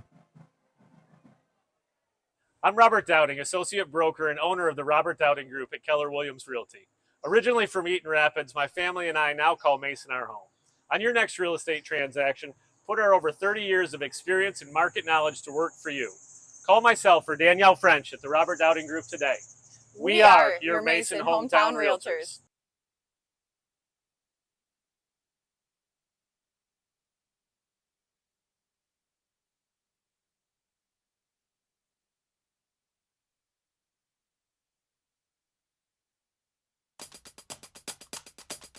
Four former MHSAA pitchers have MLB wins, and we're less than 3 weeks away from releasing soccer postseason brackets. I'm John Ross, and this is This Week in High School Sports, powered by Michigan Student Aid. 8 years ago, in 2016, Spencer Schwellenbach, Jeff Criswell, Carl Kaufman, and Tommy Henry were all pitching for their high school teams in Michigan. Schwellenbach at Saginaw Heritage, Criswell at Portage Central, Kaufman at Bloomfield Hills Brother Rice, and Henry at Portage Northern. 3 of them would go on to pitch at the University of Michigan together, Criswell, Kaufman, and Henry, where they helped the Wolverines to the 2019 College World Series Finals, losing to Vanderbilt. Schwellenbach pitched at Nebraska, and now all 4 have won a game in the major leagues. Henry was drafted by the Diamondbacks and got his first major league victory in 2022. Kaufman was picked by the Rockies and notched career win number 1 last season. Criswell was drafted by the A's and traded to Colorado, so he's once again Kaufman's teammate, and he recorded his first win this season. And Schwellenbach was taken by the Atlanta Braves and also got his first win earlier this year. Now they've all got some catching up to do to match former Lansing Waverly star John Smoltz's major league win number. The MLB Hall of Famer tallied 213 wins in his 21-year career. The MHSAA baseball record book and finals archives are all online. Just go to MHSAA.com and click on baseball. It's time for Game Balls, when we highlight a trio of standout performances from the past week. Bay City Western's Kayla Montcalm. She shot a championship best 89 to help lead Western to the Bay County Girls Golf Championship. Kingsley's Jenna Middleton. She led the way with 45 kills over 6 matches as Kingsley went 6-0 to win their own volleyball invite. And to Armada's Jackson Malberg, he scored 2 touchdowns in a 14-0 win over Croswell Lexington, Armada's first win over Croslex since 2004. Have a recent high school grad? They could qualify for a tuition-free skills certificate or associate degree through the new Community College Guarantee, no matter their GPA or your household income. Or if your child plans to attend a 4-year university or career school, the Michigan Achievement Scholarship Program has them covered. They could get up to $27,500 toward a bachelor's degree or up to $4,000 for career training. Complete the FAFSA to get started at mi.gov/achievement.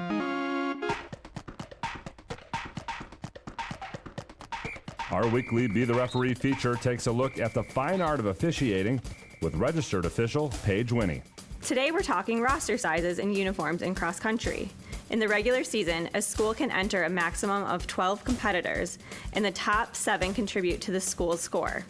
In the postseason, schools can enter a max of 7 runners, with the top 5 contributing to the team's score.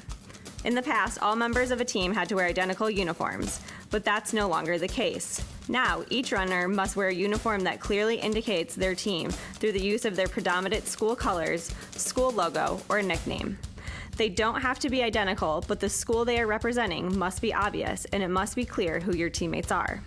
Something to think about the next time you're getting ready to run 3.1 miles. Thanks, Paige. Now more than ever, we need officials. If you're interested, please go to the MHSAA website now to register. While it may feel like the school year just started, believe it or not, we're just 4 weeks from the start of the boys' soccer postseason. A majority of teams in the state are about halfway through their regular seasons, and district play starts Wednesday, October 9th. The postseason brackets will be released on September 29th.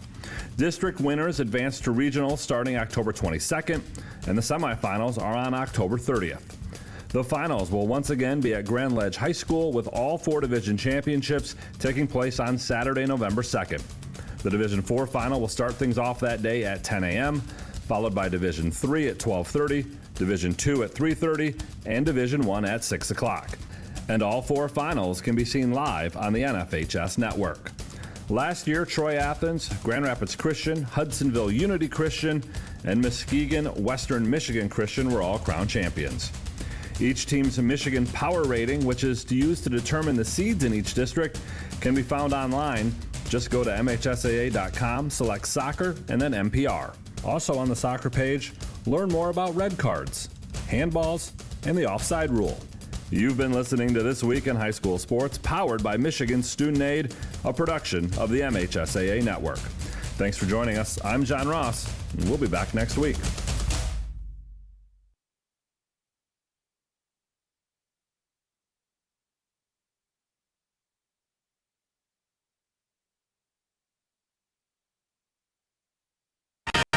What rhymes with great?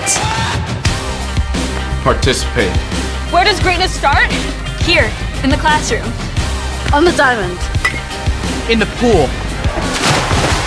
On the field. Where will your greatness take you? To better grades. To more friends. Yeah! Be great.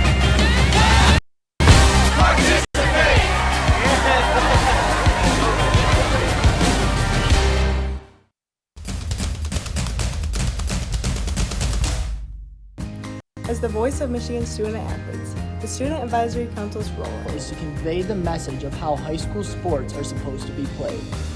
We are responsible for helping the MHSAA maintain a positive and healthy atmosphere in which interscholastic athletes can thrive. We believe athletes should be competitive, sportsmanlike, and excel academically. We believe students in the stand should have fun, but not take focus away from the game.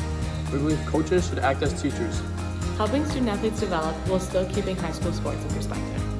We believe that parents should always be positive role models and be supportive of their child's decisions. We believe officials commit their own time to high school sports. And respect should always be shown and given to them. The most important goal for student athletes is to enjoy high school sports while keeping a high level of respect for all those involved in the game. Enjoy the game.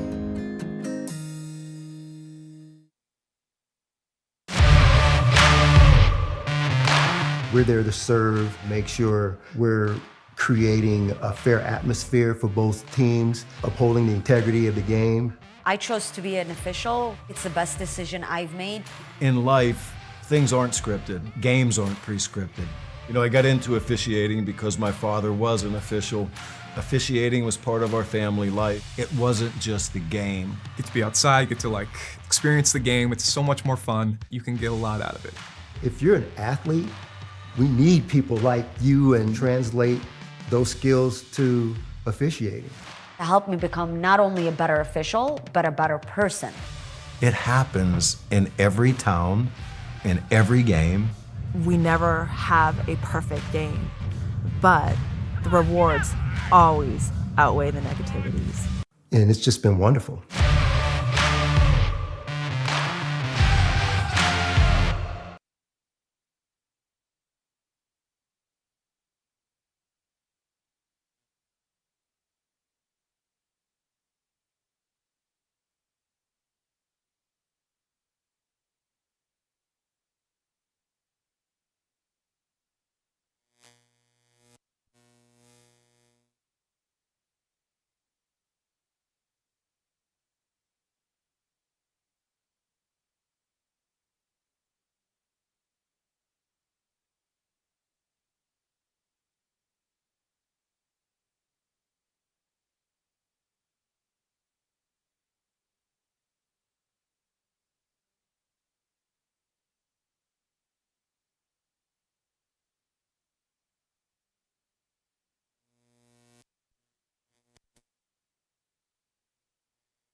Hello, everyone, and welcome back to Williamston, Michigan.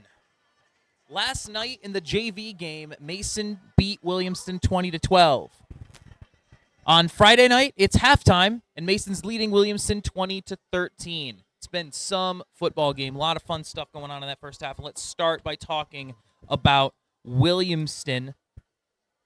155 total yards for the Williamston offense, mostly through the air, mostly on that last drive. An 83-yard touchdown drive in the last minute and a half, most of which came off of a pass interference, followed by a 53-yard touchdown to Tommy Pratt. He leads all receivers, 80 yards on 3 catches with that score. Joe Smith, 57 yards on 16 carries to lead this Hornets offense. But yeah, the Hornets, they got things going slowly. A couple of punts back-to-back, 3 and outs, but a touchdown on their third drive got them on the board, and then they wrap up the first half with a half-ending 53-yard touchdown pass to Tommy Pratt. On the Mason side of things, also 155 offensive yards. Kason Carswell, 9 of 12, 118 yards and a touchdown. Sam Corey, his favorite receiver tonight, 3 catches, 52 yards and a score. Wyatt Ball, 3 catches for 39 yards as well. Carswell leads his team on the ground, 6 carries, 35 yards. Carson Chapin, 3 carries, 7 yards and a score. Bulldogs, they got started with a touchdown on their first drive. They've gone every other. Touchdown, turnover on downs, touchdown, punt, and then ended that first half with a touchdown. They're up 20-13, balls on the tee for the Hornets. They're kicking away left to right across your screen, and the referees are going to blow this one dead. And now we have the ready for play. Gaudreau with the run-up and the kick, and the second half is underway. A squib kick right down the middle. Will be fielded back at the 10. Up over the 20 down the middle to the 28-yard line, and that is where Mason will take over. You might remember the long kick return by Dom Rodriguez all the way down to the 3-yard line. Williamson deciding I don't want to kick it to him, and instead just squib it down the middle. It'll be 1st and 10 from the 28 for the Bulldogs. Tom, first half impressions. What did you think of this Mason offense? I was very indifferent towards Mason's offense. They had a lot of miscues, but when they had good drives, they were nearly untouchable by this Williamson defense. So if they can put together a good drive, this will be really good for them. But if they get behind the sticks again, it's not the greatest showing for the offense. 4 receivers set for Carswell up under center with 1 set back behind him. The snap gives to that back up over the 30, lowers the boom down to the 34-yard line. Carson Chapin on the carry, his 4th of the game. And his longest of the game as well, picks up 6. 11:38 and counting in this third quarter. Mason up 20-13, and sideline warning has been assessed to Williamston now.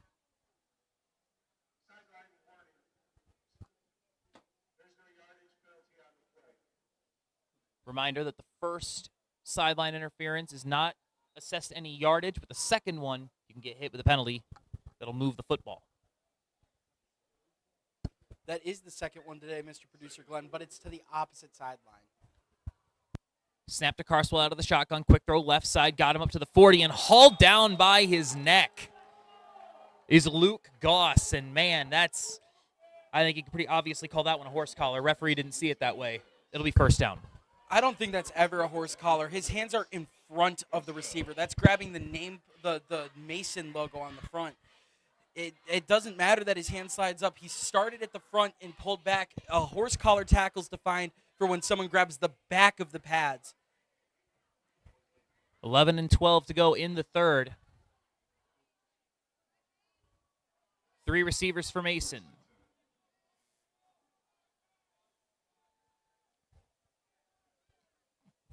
Carswell retreats into the gun.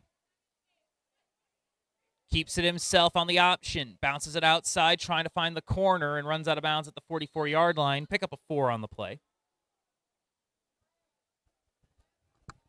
Carswell's primary option is very rarely his legs, but he will use that mobility to get outside and at least keep the defense honest, and that's what those kinds of plays are for in this Mason offense. Not trying to hit a home run with Kason Carswell on the ground, but trying to at least keep the defense aware of it so that things will stay open in the middle of the field. 2nd and 6, ball on the 44-yard line. 2 receivers on either side for Carswell. Shotgun. 1 back next to him. Williamson showing blitz. Here they come. Carswell rolls to his left. Throws that way. Got a man on the sideline. It is incomplete. Sam Corey, the intended receiver, hit him in the hands, but that's a tough catch to make, falling out of bounds. That's great coverage there from Sam Mustafa on the Hornets side of the ball. He was locked up on Corey and did a great job at forcing him out of bounds. 3rd down and 6.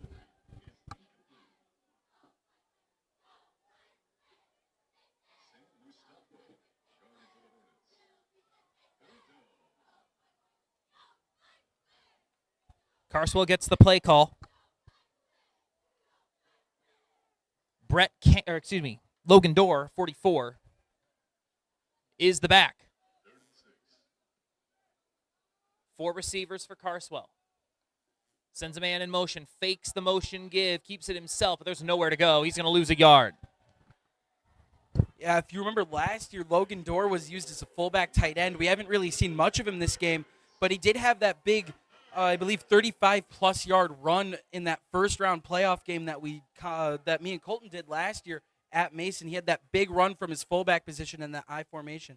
So you know he's an explosive player when he's out there, but he's primarily used as a blocking back. Hornets defense comes up big with the stop, and the punt unit is on for the Bulldogs. Man, we were talking about potentially looking at a 27-7 Mason lead. This punt is away. Pratt back to return. It'll hit and bounce. It'll be picked up inside the 10, and Pratt tries to get it out to about the 17-yard line. That's about as good of a return as you were going to get on that. He scooped it up at about the 10. Crazy man. Crazy man for doing that. Didn't want to let it keep bouncing. I guess. He did get positive field position from where it would have been, but it is just, you got to have some real grit to do that and willingly do that, pick that ball up. Every coach ever is yelling at their returners, do not touch that ball. We don't want a turnover. It didn't really matter, and he came out doing a good job getting about 10 yards back on that return. They'll spot this ball at the 18-yard line after about a 47-yard punt from Carswell. 3 receiver set. Nielsen in the pistol. Takes the snap. Fakes the give. Throw in left side up over the 20 and wrestle down at the 26-yard line. Helmet came off. Williamson fans don't like it. It didn't look like there was anything necessarily dirty about the tackle. Gain of 9 on the pitch and catch to Miles Keener. And I want to go back to a point we were making earlier. We were talking in the first half about if Mason goes into halftime up 20-7, and then they get the ball to start the second half, potentially could go up 27-7 and basically put this thing away early third quarter. But Williamston getting that long touchdown on the last play of the first half and now getting the stop, they're in a position where they could tie, or if they wanted to be aggressive, try to take the lead on this possession. 3 receivers. Handoff. Smith up the gut. Gets a couple. Going back to your last point, they usually are aggressive in situations like that. The Hornets are known under Steve Kirsten to go for 2. It is one of their specialties. If they do get in the end zone this drive, look for them to do that weird swinging gate thing where they have the center and a quarterback and then everybody else on the other side of the field. 9:20 left in this third quarter, 20-13. Mason in front. Big third down upcoming. 3 receivers. Nielsen in the pistol. Takes the snap. Quick throw left side on a comeback route. It is caught at the 32-yard line. Tommy Pratt. Going back to the Tommy Pratt well on third down here in this third quarter.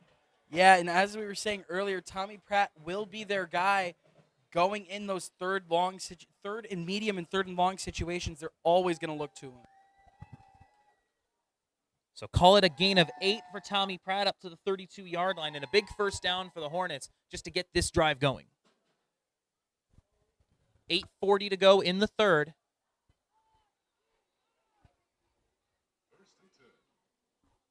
In the pistol, 3 receivers. The give to Smith, tries to cut it outside, breaks a tackle, and gets up to about the 33-yard line. Bulldogs were there in numbers.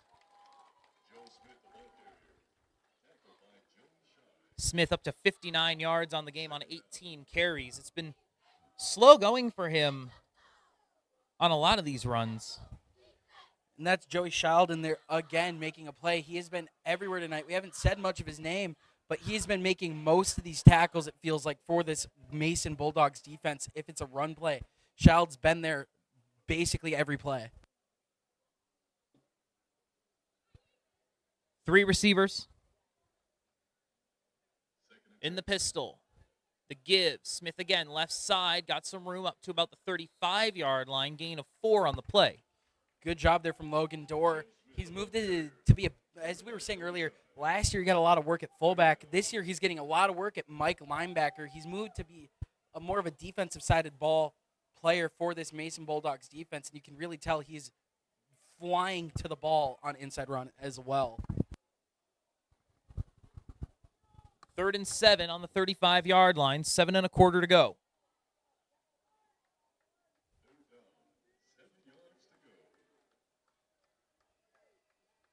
Four receivers in the formation for Nielsen in the shotgun, takes the snap. Immediate pressure from Sam Corey, throws out to his left. It's incomplete. He felt the heat immediately and just had to throw it out there somewhere. And now it's 4th down and 7. I imagine the Hornets will bring on the punt unit. And they do have Tommy Pratt going back to receive this, or to punt this away, rather. Wyatt ball back to receive for the Bulldogs. Wyatt Ball, a busy man for this Bulldogs squad. Receiver, safety, punt returner. This punt is short. It'll bounce at the 35, take a sideways hop to the 36-yard line. 29-yard punt by Tommy Pratt, his shortest punt of the game so far.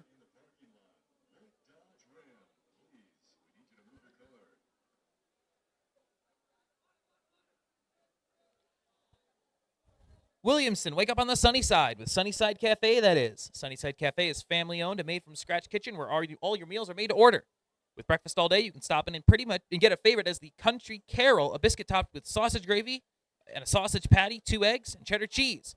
Or try something special like their cinnamon raisin French toast. Sunnyside Cafe partners with Michigan-made business and local farmers to provide local ingredients. Nothing fancy, just good food at the Sunnyside Cafe.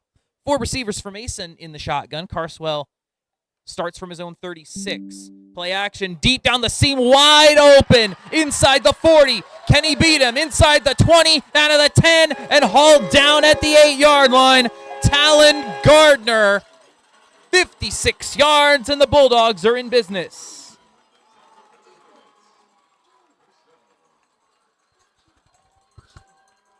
They just lost Talon Gardner on the deep seam route. Dude, I'm losing it over here. Number 10 on Williamston just ran out of frame, in frame, and chased him down. That's defense up, down, and all around. Kirsten, what a save. We saw this last night in the JV game. A tackle made at the 1-yard line at the end of the first half that actually kept Williamston from scoring. Ended up being an important play in that game. Carswell looks left, throws, got a man at the goal line, diving for the pylon and into the end zone. Frankie Trigo, touchdown Bulldogs. You know what that looks like? That's basically the same exact play that Mason ran against Walled Lake Western to win it, if you remember that game last year, Colton. That is nearly the same exact play that they ran in that game in the similar situation. That little out to the near corner, Caleb Parrish on the reception back then. This time, it's Frankie Trigo, his 3rd catch of the game, into the end zone to put the Bulldogs up by 13. Colin Winters will try to make it 14.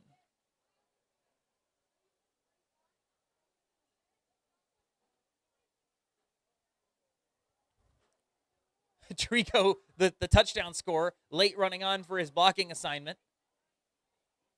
Now they got 11 out there. Snap good, spot down, kick on the way. It's up. It's good. It's now 27-13 Bulldogs with 6:21 to go in the second quarter. Yeah, that was a great offensive drive there from Mason. They saw the busted coverage, and that was an easy play to get all the way down towards the goal line, not into the end zone. But that whole play was set up by great offensive scheming against this Williamston defense, and that's going to be there all night. Are you trying to find a place to get your custom trim meats, special orders, and the best seafood in town? Mert Specialty Meats in Okemos invites you to come see what they have to offer. They have steaks, chops, burgers, and brats. With hard-to-find selections and unmatched customer service, Mertz is ready to serve you. Open 7 days a week just east of the Meridian Mall on Grand River. We got a couple of nice weekends, folks, before this summer really ends. We got a couple of nice weekends. This weekend's going to be gorgeous. Next weekend's supposed to still be pretty warm. Definitely go out to Mertz out in Okemos. Get your custom trimmed meats for your final season-ending barbecues.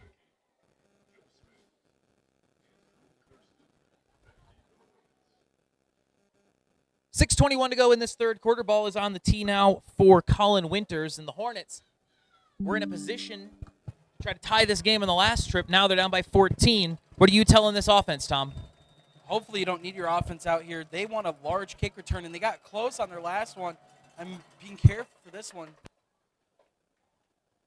Kick will bounce inside the 5 and into the end zone for the touchback. That's the second touchback of the night for Colin Winters. Sorry, now that the offense is going out there, you got to tell them, keep doing what you've been doing well. Keep working Joe Smith in the run game.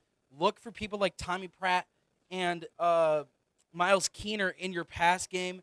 And keep doing what was doing. You've been getting some good offensive movement so far in this game. You've been getting 20, 30 yards on your average drive. You know, hopefully they can put together a longer drive into plus territory, but you got to keep doing what works. 4 straight drives for the Hornets that have started inside their own 20. 3 receiver set. Nielsen, quarterback power around the left side out of the pistol. He got a good block in front of him. He turns the corner down to the 34-yard line. That's a really nice play. Out of that pistol set, you notice Nielsen hesitate just a little bit. He lets his back get out in front of him and serve as the lead blocker on that quarterback power play towards the left side. That's good patient running. We see a lot of that from Joe Smith. Saw it right there from Caleb Nielsen. It's a gain of 14.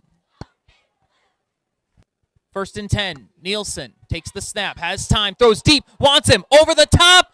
Oh, incomplete. Down at the 30-yard line. Hunter Van Sickler had a step, but the ball was 6 inches outside his fingertips. Yeah, that's a great pass there from, Caleb Nielsen. That's a great pass there from Nielsen. You got a lot of air under that, and that was so close to being a huge play and turning around this offense. Williamston has had a couple of near misses deep down the field. They hit Tommy Pratt for a 53-yard touchdown. They've had a couple other opportunities where ball and receiver just have not quite met up down the field. 6 minutes to go. Another quarterback power for Nielsen around the left side. He's going to get up over the 40-ish. Yeah, we'll call it the 38-yard line is where he's going to get brought down. He stepped out of bounds before lunging forward. They'll split the difference at the 39. Gain of 6. It'll bring up 3rd down and 4.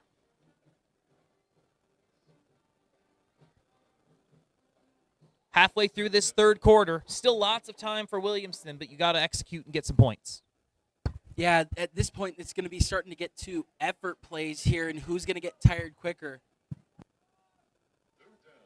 3 receivers, Nielsen in the pistol, and there's movement.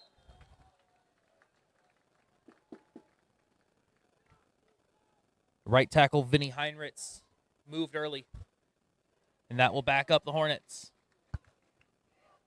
Yeah, that's not what you need here. You need to be not tired. That's the only way to beat this Mason team. As we've been saying this whole game, they have so many guys to go to. They have so many players to rotate in and out in every position. You have to fight the tiredness. You have to be not tired. So 5-yard penalty will back up the Hornets. It'll be 3rd and 9.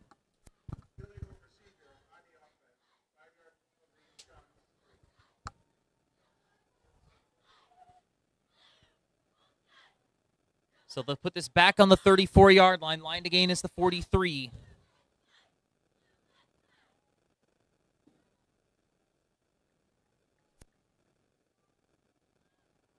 Hornets in need of a spark on offense right now.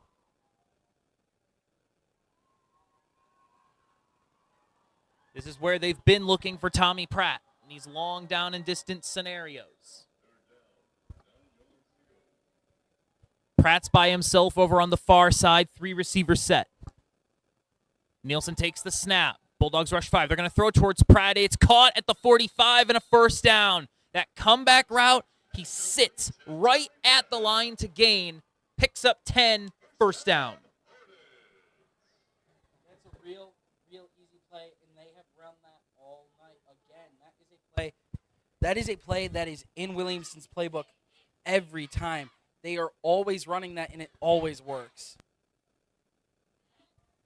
We've seen a couple of those short-armed by Caleb Nielsen, but he rifled that one in. You're supposed to throw that one low. Throw that one kind of at the waist, at the knees. Make the receiver get down low so that the defender can't make a play on it. It was a good throw and a good catch. They're going to run another quick one out to Pratt, who breaks a tackle down the sideline over the 40 and high-stepping out of bounds at about the 37-yard line. Another little quick hitch, this one a little shorter, and that's the thing. You can't cheat up on that hitch because they're happening at different levels. You can't say, oh, I'm just going to stay with him for 5 yards and then follow him when he turns around. It doesn't work that way because he keeps running these hitches at different depths. You have to respect it because of his athleticism. Nielsen, deep, left sideline, wants Pratt in single coverage, incomplete. And the referee thinking about it, it's going to be incomplete, no flag. Williamston, in that hurry-up offense, they're going quick here. They're trying to buy time back. They know that they're down 14. They're really trying to get back in this game by buying as much time as possible on this clock. They're in that hurry-up pass-forward offense that we saw at the end of that Hastings game last week at this time. Unlike the pass interference call at the end of the first half, on this play, the corner, who I believe to be Darian Williams, was able to get his head around and got his arm up and knocked the ball away. But because he got his head around, there's no pass interference. 3-receiver set. Nielsen in the pistol. Takes the snap. The give. Smith. Patient. Bounces it outside. There, your patience is rewarded, Joe. 10-5. House call. Joe Smith hid behind his offensive line for multiple seconds, waiting for the blocks to develop. Then he bounces it outside and races down the sideline. 36 yards and a touchdown. The big play for the Hornets offense that they desperately needed. Now they're down by 8, and this is a situation where we're starting to see more and more coaches. The math will tell you that you're supposed to go for 2 here. We're seeing that more and more at high-level college NFL games. But the Williamston special teams unit out there for the extra point. Snap good, spot down, kick is up. It is good. Yeah, those numbers say that you should go for 2 here, but knowing Coach Kirsten, how he runs his offense, he would like to keep it within the 7-point game, especially in the back half. He wants to keep it with one score to make it that final touchdown where he has to go for 2. Instead of missing going for 2 early, he wants to win it on 2, not go for a tie with 2. Are you trying to find a place to get your custom trim meats? We already read that ad. This year, the MHSAA is celebrating a century of sports. Help us celebrate 100 years of the MHSAA by visiting them online. See exclusive content about the people, places, and things that make school sports so special. Rivalries, records, and remembering some of the state's top players. Relive it all at MHSAA.com. Thank you to everyone who's been a part of a century of sports. Follow Great Lakes Christian College on LansingTV12.com. Showcased on Soccer Saturdays this fall. Catch all the NCCAA action from anywhere on any device. Great Lakes Christian College for free on Lansing TV 12. Yeah, you were talking about remembering some classic names. You get people like Steel Fortress, who played for Jackson. There's some great names out in high school football since there's so many more players. And it's a great thing that MHSAA has been around 100 years. Hopefully for 100 more, high school athletes can keep getting the opportunity to play the games they love on Friday Night Lights. Hornets getting ready to kick this one away.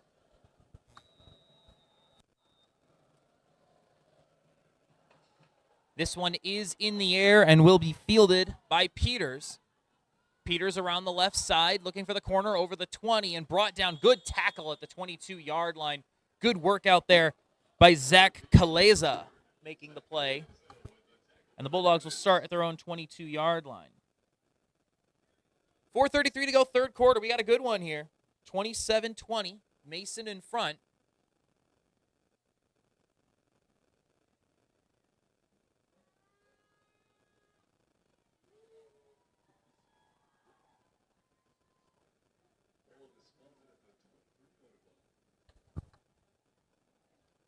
Is the worst starting field position Mason has had for their last 4 drives. Let's see if their offense can string together something. A 64-yard touchdown drive on their last possession. 4 receivers for Carswell. He's up under center, takes the snap, handoff right side. Chapin up over the 25 to the 27, gain of 4. I do love that halfback dive out of the spread formation, right? Because you're forcing now the Hornets, they have to come out in like a nickel or maybe a dime package. They have to spread the field. And then you can just get a hat on a hat right down the middle of the field, get a lot of bodies out of the way, and just let your athletes cook in the open space. 4 receivers again. Carswell in the shotgun this time takes a snap. Hornets rush 4. Carswell, deep down the left side, incomplete. Was looking for Frankie Trigo, who slipped about 15 yards short of the target point. Unfortunate for Mason. He might have had a shot at that. Instead, it's going to be 3rd and 6 back at the 27. Big chance for Williamston to get this football back, only down a score. Yeah, and it'll be in great field position, too. Mason, this will be probably their worst field position, kicking it off to Williamston if they can stop him on this play. Yeah, we talked about how Williamston hasn't had really good field position. A stop and a punt here would probably give them the best field position they've had at least since the first half. Carswell on the offense going to try to do something about that. Williamston showing blitz. They're backing out of it. 4 receiver set. Williamston really trying to disguise who is blitzing and who is not. They've got only one guy with his hand in the dirt. 5 other guys, 3 of them are kind of floating around, showing different looks in different gaps. They rush 4. Carswell under pressure, throws the screen over the middle. It's caught. He's swarmed by defenders and dropped at the 34-yard line. But he gets the first down. Line to gain was the 34. And Chapin got just enough. That's a heck of a play there by Carswell. He sees the linebackers and their movement around before the snap. He knows that he's not going to know who's coming, right? He's not going to know who's going to be in his backfield. He knows there's going to be some pressure, so he diagnoses it. The offensive line, they've got their assignments based on who comes and who stays. They end up letting them all down the middle just so they can get that middle screen off. Nice play selection and good execution by Carswell in the offense. Carswell takes the snap, handoff left side. There's a lot of room over the 35. First contact at the 40, and ripping him down is Tommy Pratt at the 40-yard line. Gain of 6 for Dom Rodriguez. That could have been a lot more, but Pratt met him with authority and yanked him to the floor. Tommy Pratt took the brunt of that hit, and he is going out, or maybe he's staying in. Yeah, he's still in. Well, he got picked up and called for a sub initially. He's running back out to his position on the close side of the field to us, but he was going for a sub, realized, I can just walk it off, jog it off, I'll be fine, and now he's still staying in this game, but he took a big hit there. Yeah, the hit giveth and the hit taketh away, that is for sure. It's brutal no matter which side of it you're on. 4 receiver set, Carswell trips to the right.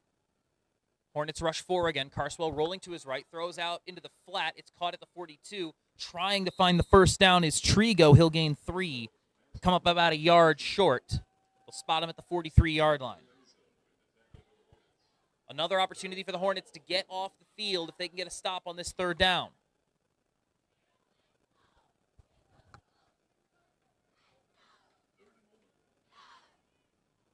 Four receivers. Carswell up under center, takes the snap, the handoff, first down to the 45-yard line.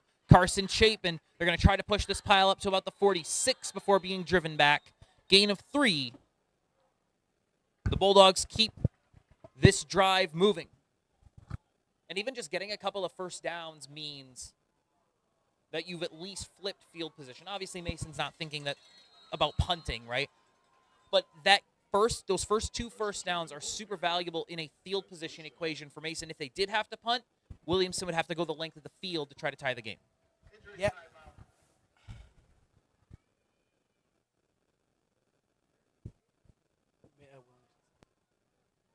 So an injury timeout was called so that a Williamston player could get some attention. It looks from here like he is off the field. He's been taken off the field quickly. He was over by the far sideline. Can't tell who it is. And there was also another injury on that play to Zeb James, one of the Mason offensive linemen. They subbed in a number 56 who isn't listed. Oh, excuse me, that's Zach Wells. That is Zach Wells. He's got 2 different numbers. Wells Yep. has 2 numbers because they really want to make it hard on us.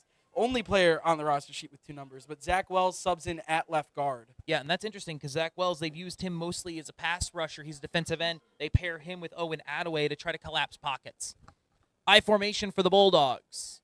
Handoff left side through the hole down to the 49-yard line. It's a good tackle in the open space there from Matt Dion.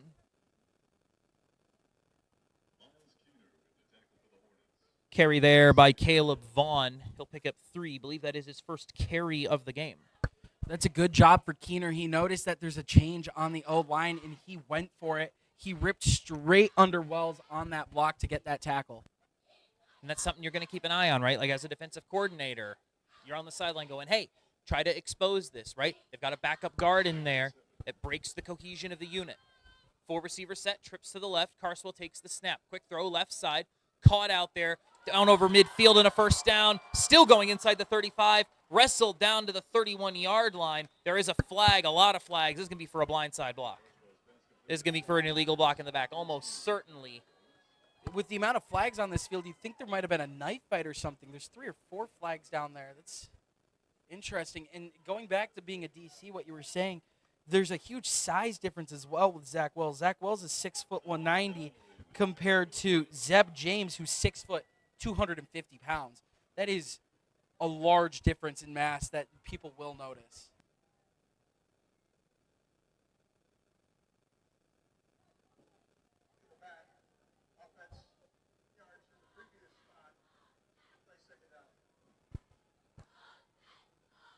So an illegal block in the back. It was pretty easy to see on the little quick out route. Defender came up and shoved, or excuse me, the blocker came up and shoved the defender in the back to set the edge, which you are not allowed to do. 2nd down and 17, under a minute and counting in this 3rd quarter. Bulldogs up 27-20. 4 receivers.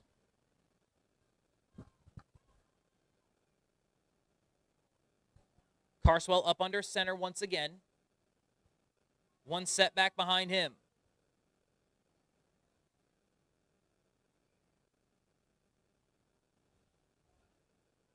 Carswell changing something at the line. Takes the snap, handoff left side. Falling up to the 43-yard line is Carson Chapin. That's a gain of 4 on the play. And that, I imagine, will take us to the end of quarter number 3. The Robert Dowding Group at Keller Williams Realty spends a lot of time working in different communities, but the message is always the same. The housing market is hot, it's complicated, and it's complex. So what can you do? Work with a real estate professional who is patient, understanding, and dedicated to working with you, not through you. That real estate agent is Mid-Michigan's own Robert Dowding at Keller Williams Realty. Whether you're buying, selling, or unsure of what to do next, the Robert Dowding Group will take the time to help you achieve your next step. Find them on Facebook at the Robert Dowding Group or call them 517-853-6390. That's 517-853-6390. We'll take a break and come back for the 4th quarter. You're watching MHSAA football on Lansing TV 12. Today I'm going to tell you about sportsmanship because it's important. Treat your opponents the way you would want to be treated. My mom says that. Listen to the referees. It's their job. Be nice to their team and our team. Cheer them on. Always play fair. It's the right thing to do. It's sportsmanship. It's not that hard. What rhymes with great? Participate. Where does greatness start? Here, in the classroom. On the diamond. In the pool. On the field. Where will your greatness take you? To better grades. To more friends. Yeah! Be great.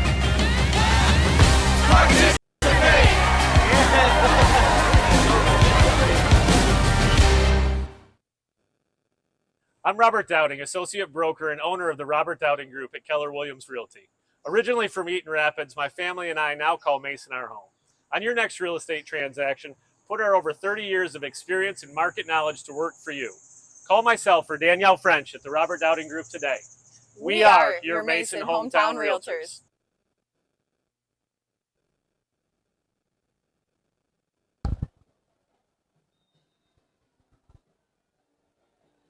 Hey, y'all, welcome back for the fourth quarter.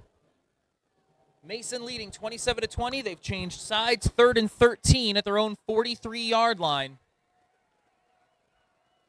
4 down linemen for the Hornets. 5 receivers in the formation for Carswell, stepping up in the pocket, looking downfield, going to tuck it and run, and there's no room for him to go anywhere. Gain of 4. The punt team will come out. It's a big stop for the Hornets defense early in this fourth quarter.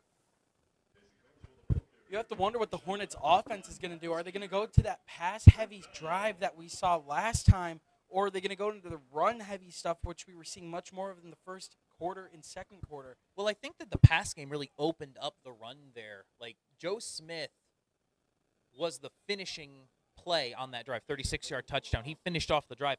But they opened it up by trying to pass the football at least. Tommy Pratt making a few catches on that drive. Punt is away. High kick. Fair catch called for and made at the 21-yard line. And that is where the Hornets will take over.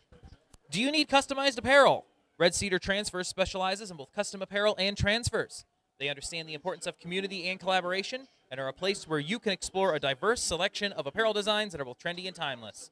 Whether you're looking for a statement piece or a classic staple, they've got something for everyone. Committed to making the custom order process simple and convenient for everyone, the goal at Red Cedar Transfers is to exceed your expectations and deliver products you'll love. Learn more at redcedartransfers.com. All right, well, here we go. 11:48 to go. Williamston with the football, down by 7 at their own 22-yard line.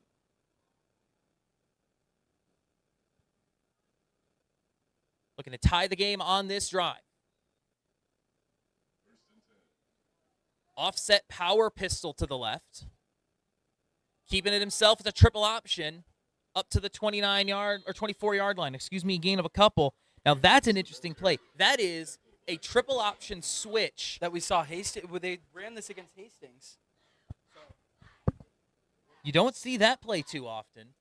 But they fake the give to the deep back, and then they run outside. They got the fullback following as the pitch option. That play used to cook in NCAA, I'm not going to lie. It still does cook in NCAA. 2nd and 7, ball on the 25-yard line, clock moving under 11 and a quarter to go. I don't know if you've heard of Navy or Air Force the last couple of years having great success with it. Same formation. They got the tight end on the left side, the fullback on the right in this power pistol. Off tackle handoff to the fullback up over the 25. Miles Keener lowering the shoulder down to the 27-yard line. Keener could have been hauled down in the backfield. He did not go down. It's going to be a gain of 3, and that'll bring up 3rd down and 4.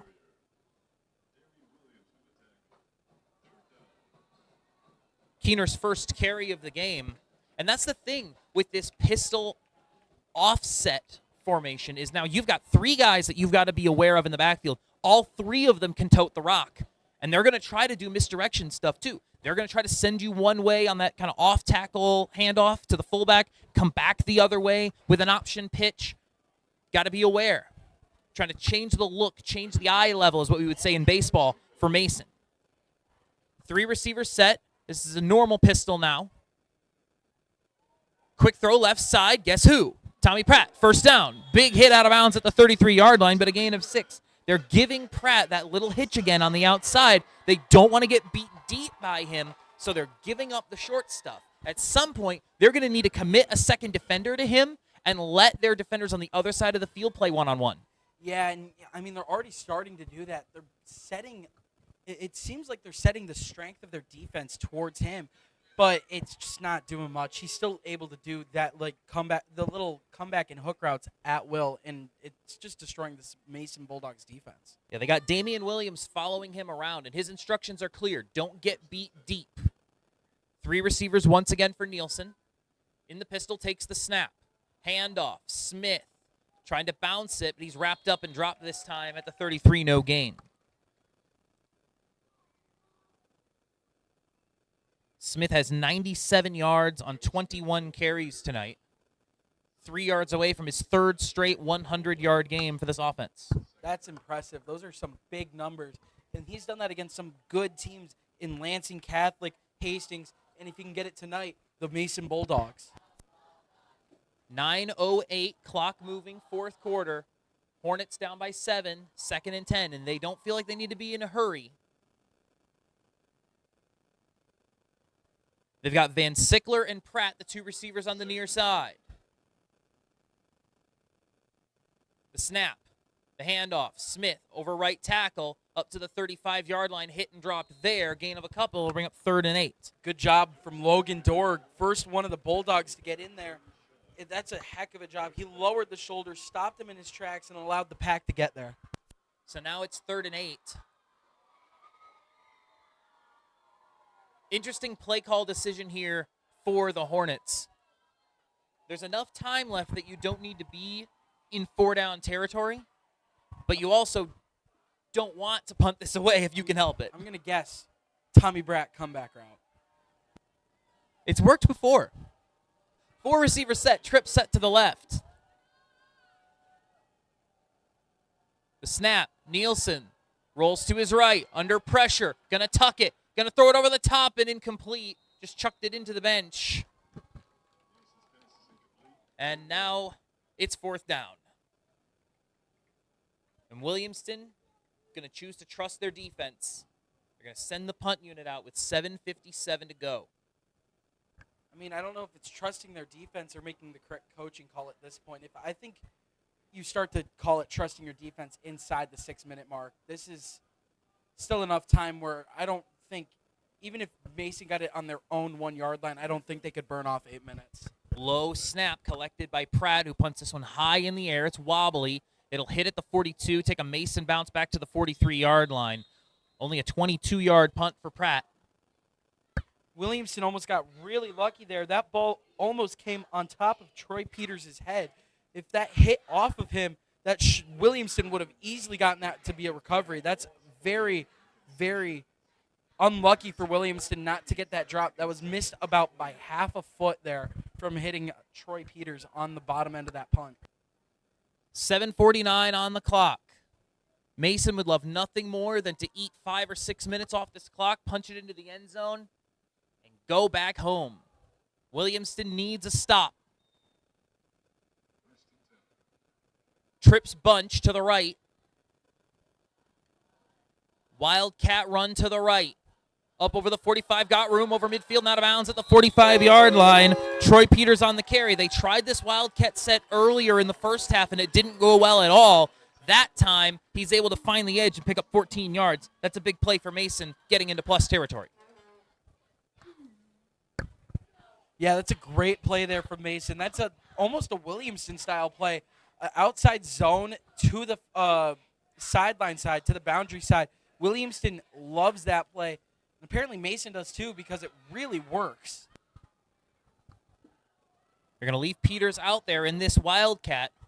Receivers bunched to the right. Peters takes the snap, runs right up the gut. He's got blocks over the 35, cuts it outside to the 31-yard line. Stood up there. It'll be a gain of 12. Back-to-back Wildcat snaps for Troy Peters, and the Bulldogs offense really in business here. Yeah, if the Bulldogs can score it, that probably will be the final nail in the coffin for Williamston Hornets' chances, unless, something crazy happens. And our producer, Glenn, always bets on the crazy things happening and the comebacks. Yeah, of course you were. Of course you were. But I don't think it can happen if the Mason Bulldogs can score probably with 6 minutes left on the clock. If they can burn out another minute, I don't think they can do it. I don't think I don't think Williamston can do it there, Glenn. I formation, Vaughn's the fullback, Rodriguez the deep back. 3 receivers, Carswell up under center. Takes the snap, handoff, Rodriguez, going to get hit in the hole, falls up to the 31-yard line, no gain on the play. This is, for knowledge purposes, this is about the edge of where you would maybe consider Colin Winters trying a field goal. You're still pretty far out. It'd be about a 48-yard kick from here. Obviously, it's only second down, but it's worth thinking about because that does affect your play calling, right? If you're in range for a field goal, you might be a little more conservative because 2 scores is 2 scores this late in the ballgame. I mean, I think Colin Winters' range is probably about a 35 to a 40-yarder, so I think this would be a pretty deep for him. 4 receiver set for the Bulldogs. Carswell in the gun, takes the snap, under pressure, steps up in the pocket, throws deep down the middle, got a man in and out of the hands inside the 10-yard line. Talon Gardner wants that one back so badly. It hit him in the hands right above his head. If he catches that, it's 1st and goal. Instead, it's 3rd and 10.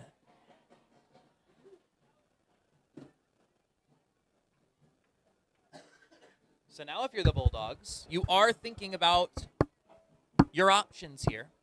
Do you run something with options to go short? Do you run the football? Think about maybe going for it on 4th down if you're out of range for a field goal?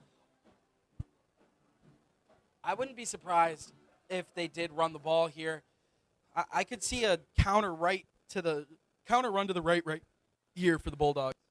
4 receiver set, trips to the right. Carswell, deep throw, right side single coverage. It's caught. Did he get him down?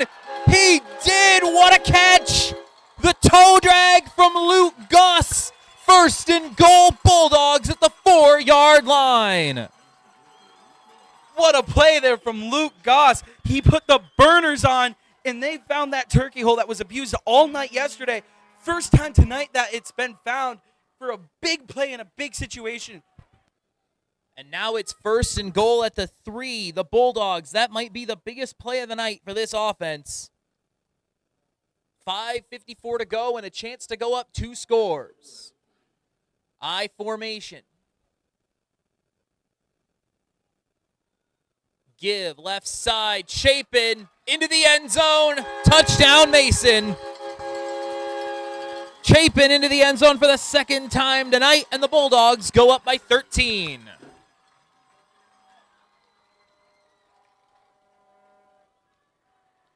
What a drive for the Mason Bulldogs. 57 yards, a crucial 3rd down conversion to Luke Goss. Sets up the 4-yard touchdown run for Chapin. Colin Winters on for his 4th extra point of the night. Snap good. Spot down. Kick is up. And he's 4 for 4. Wendy's? 5:50 to go in the 4th quarter. It's a 14-point game. You're watching MHSAA football on Lansing TV 12. Make your gift-giving opportunities an experience and not just a chore on the checklist. Keen's Store Company in downtown Mason has wonderful and unique gifts for everyone on your list in a store that will bring back memories while making new ones. With 2 floors of unique items, every corner has something worth treasuring. Open 7 days a week, you can visit them at any time. On the road and in a hurry but don't want the hassle or guilt of fast food? Instead of the drive-thru, get good food fast at Fabiano's Grocery and Deli at the corner of Waukusta and Grand River Roads. Stop in for their pizza slices that are made with fresh dough and sauce every single day. It's a great place to stop in even for breakfast. They have an amazing breakfast pizza with cheese, eggs, and bacon. For a couple dollars in a couple of minutes, get yourself the handmade meal you deserve at Fabiano's Grocery and Deli, Grand River and Waukusta in Grand Ledge.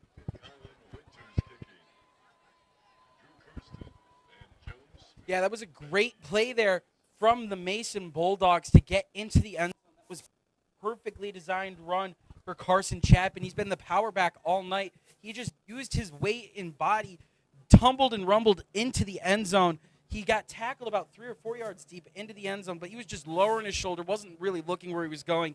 Used gravity to pull him in, and that was an easy score for the Bulldogs.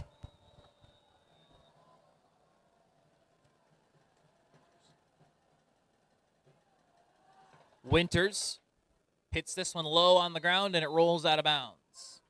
So good field position upcoming here for the Hornets. Going back to Carson Chapin, the Bulldogs don't have a feature back the way they did last year. It was A.J. Martell ran for 1,000 yards and 20 touchdowns. Dude was, by all definitions, a feature back. Now, they've got Dom Rodriguez, they've got Troy Peters, they got Carson Chapin, they got Caleb Vaughn. They run a lot of guys back there in that deep halfback role, and that's really important. But they've been giving Chapin the goal line work, and he's been getting important yards for them in short yardage situations. He's got 8 carries for 27 yards and 2 touchdowns. Well, this is the first time in a while Mason hasn't had that designated star back, as you've been saying. That was Martell. And, that might be something to watch out for in CAAC red play, that they have more options on the offense. They might really run through the red this year. Nielsen throws deep. Left side wants Van Sickler. A lot of contact. Is there a flag? No. Van Sickler really wanted the call, and he's not going to get it.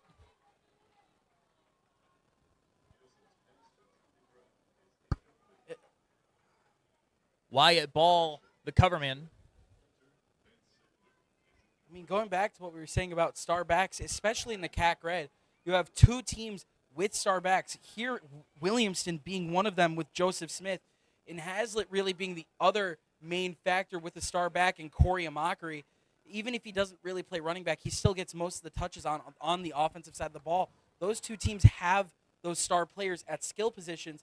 While here, the Mason Bulldog star player is clearly Casey Carswell, and they're using that to the best of their ability by diversifying how the offense gets dispersed in this game. 2nd and 10 at the 35-yard line. Man in motion is Kirsten. Nielsen under pressure, going to get hit, going to go down. Owen Attaway. Loss of 6 on the play. Nielsen is sacked for the first time. The offensive line has done really well for Williamston tonight, but they finally give way, and now it's 3rd and 16. That might be it. If Mason can get this ball back and force Williamston, I guess at this point Williamston might go for it, even on 4th and really long. But if Mason can get this ball back, they'll probably chew off as much clock as they possibly can and probably maybe have a chance to take it to the end of the game. 4 receiver set, trip set to the left for Williamston. They need 16 yards, the 45-yard line. Nielsen under pressure, steps up in the pocket, rolling, going to take off with it. Going to cut it back inside at the 35 and roll to the 37. That's a gain of 8. Cuts the deficit, or cuts the margin to gain in about half. That'll bring up 4th down and 8. Talking about Carswell doing those heads-up plays earlier, especially on that run where he got the first down. That's a similar play. He saw no open receivers downfield. He said, I'm going to put my team in the best spot to get it on 4th down, get it to 4th and 7 instead of 4th and what would have been about 16. That's a great play there from Caleb Nielsen. 4:15 to go. Williamston, 4th and 7 at the 38, and they've got to have it. 4 receiver set, Van Sickler, the receiver on the near side. Nielsen out of the pistol. Mason, they're going to rush 5. Nielsen, pressure comes. Flushed out. Steps up. Going to throw deep right side. It is caught at the 40. Breaking a tackle to the 36-yard line. Andrew Kirsten was down there somewhere. 26 yards and a game-saving first down for the Hornets, who are still alive. Ball on the 35-yard line. Williamson going to try to keep all 3 of these timeouts. Clock's running. In case they need to use them on defense. But they got to get into the end zone quickly. But like you said, clock is running. About 3:30 here. Williamson not showing as much urgency as maybe they should be. 3:32 and counting. 4 receivers. Nielsen in the pistol. Takes the snap. Pocket holds. Deep down the right sideline. Incomplete.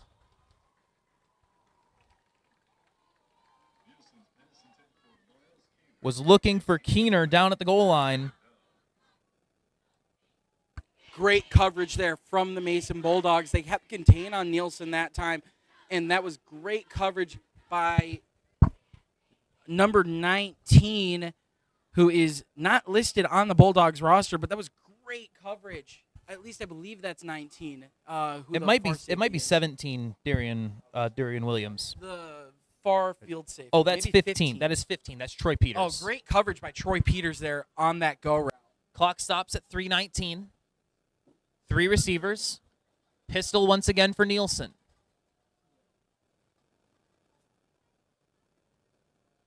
Nielsen takes the snap. Looks deep again, right side into double coverage. It's incomplete. Receiver might have had a shot at that one. Damian Williams and Troy Peters teaming up for the coverage.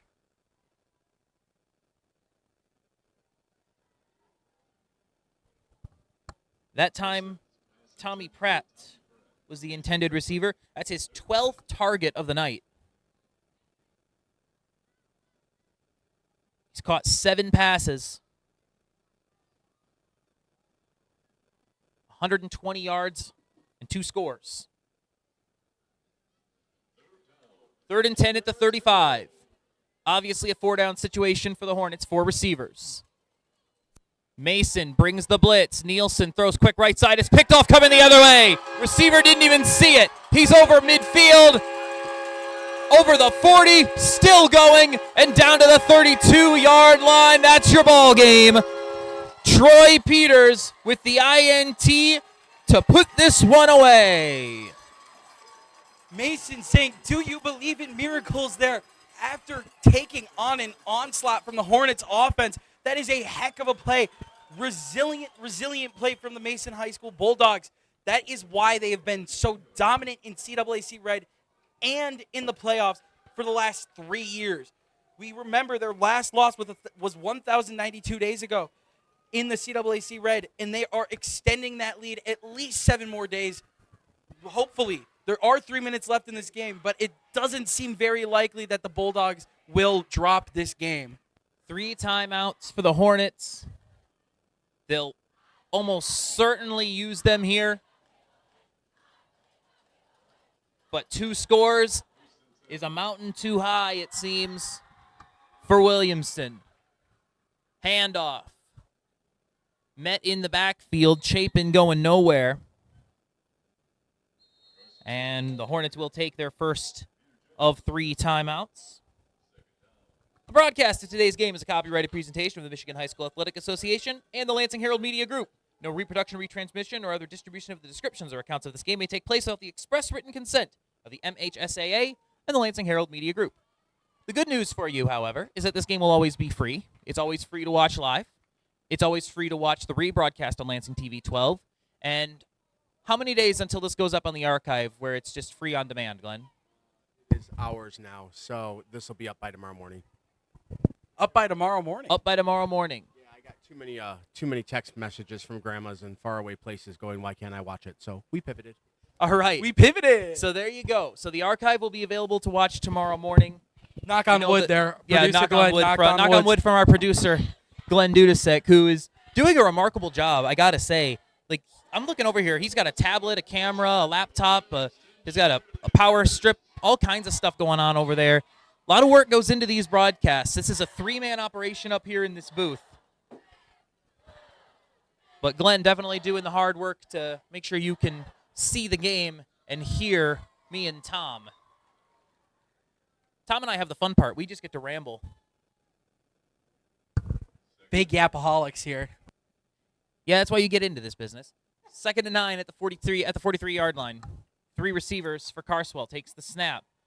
And keeps it himself off the fake give to Rodriguez up over the 35-yard line, trying to turn the corner, and he runs out of bounds. But he gets the first down, and that's more important.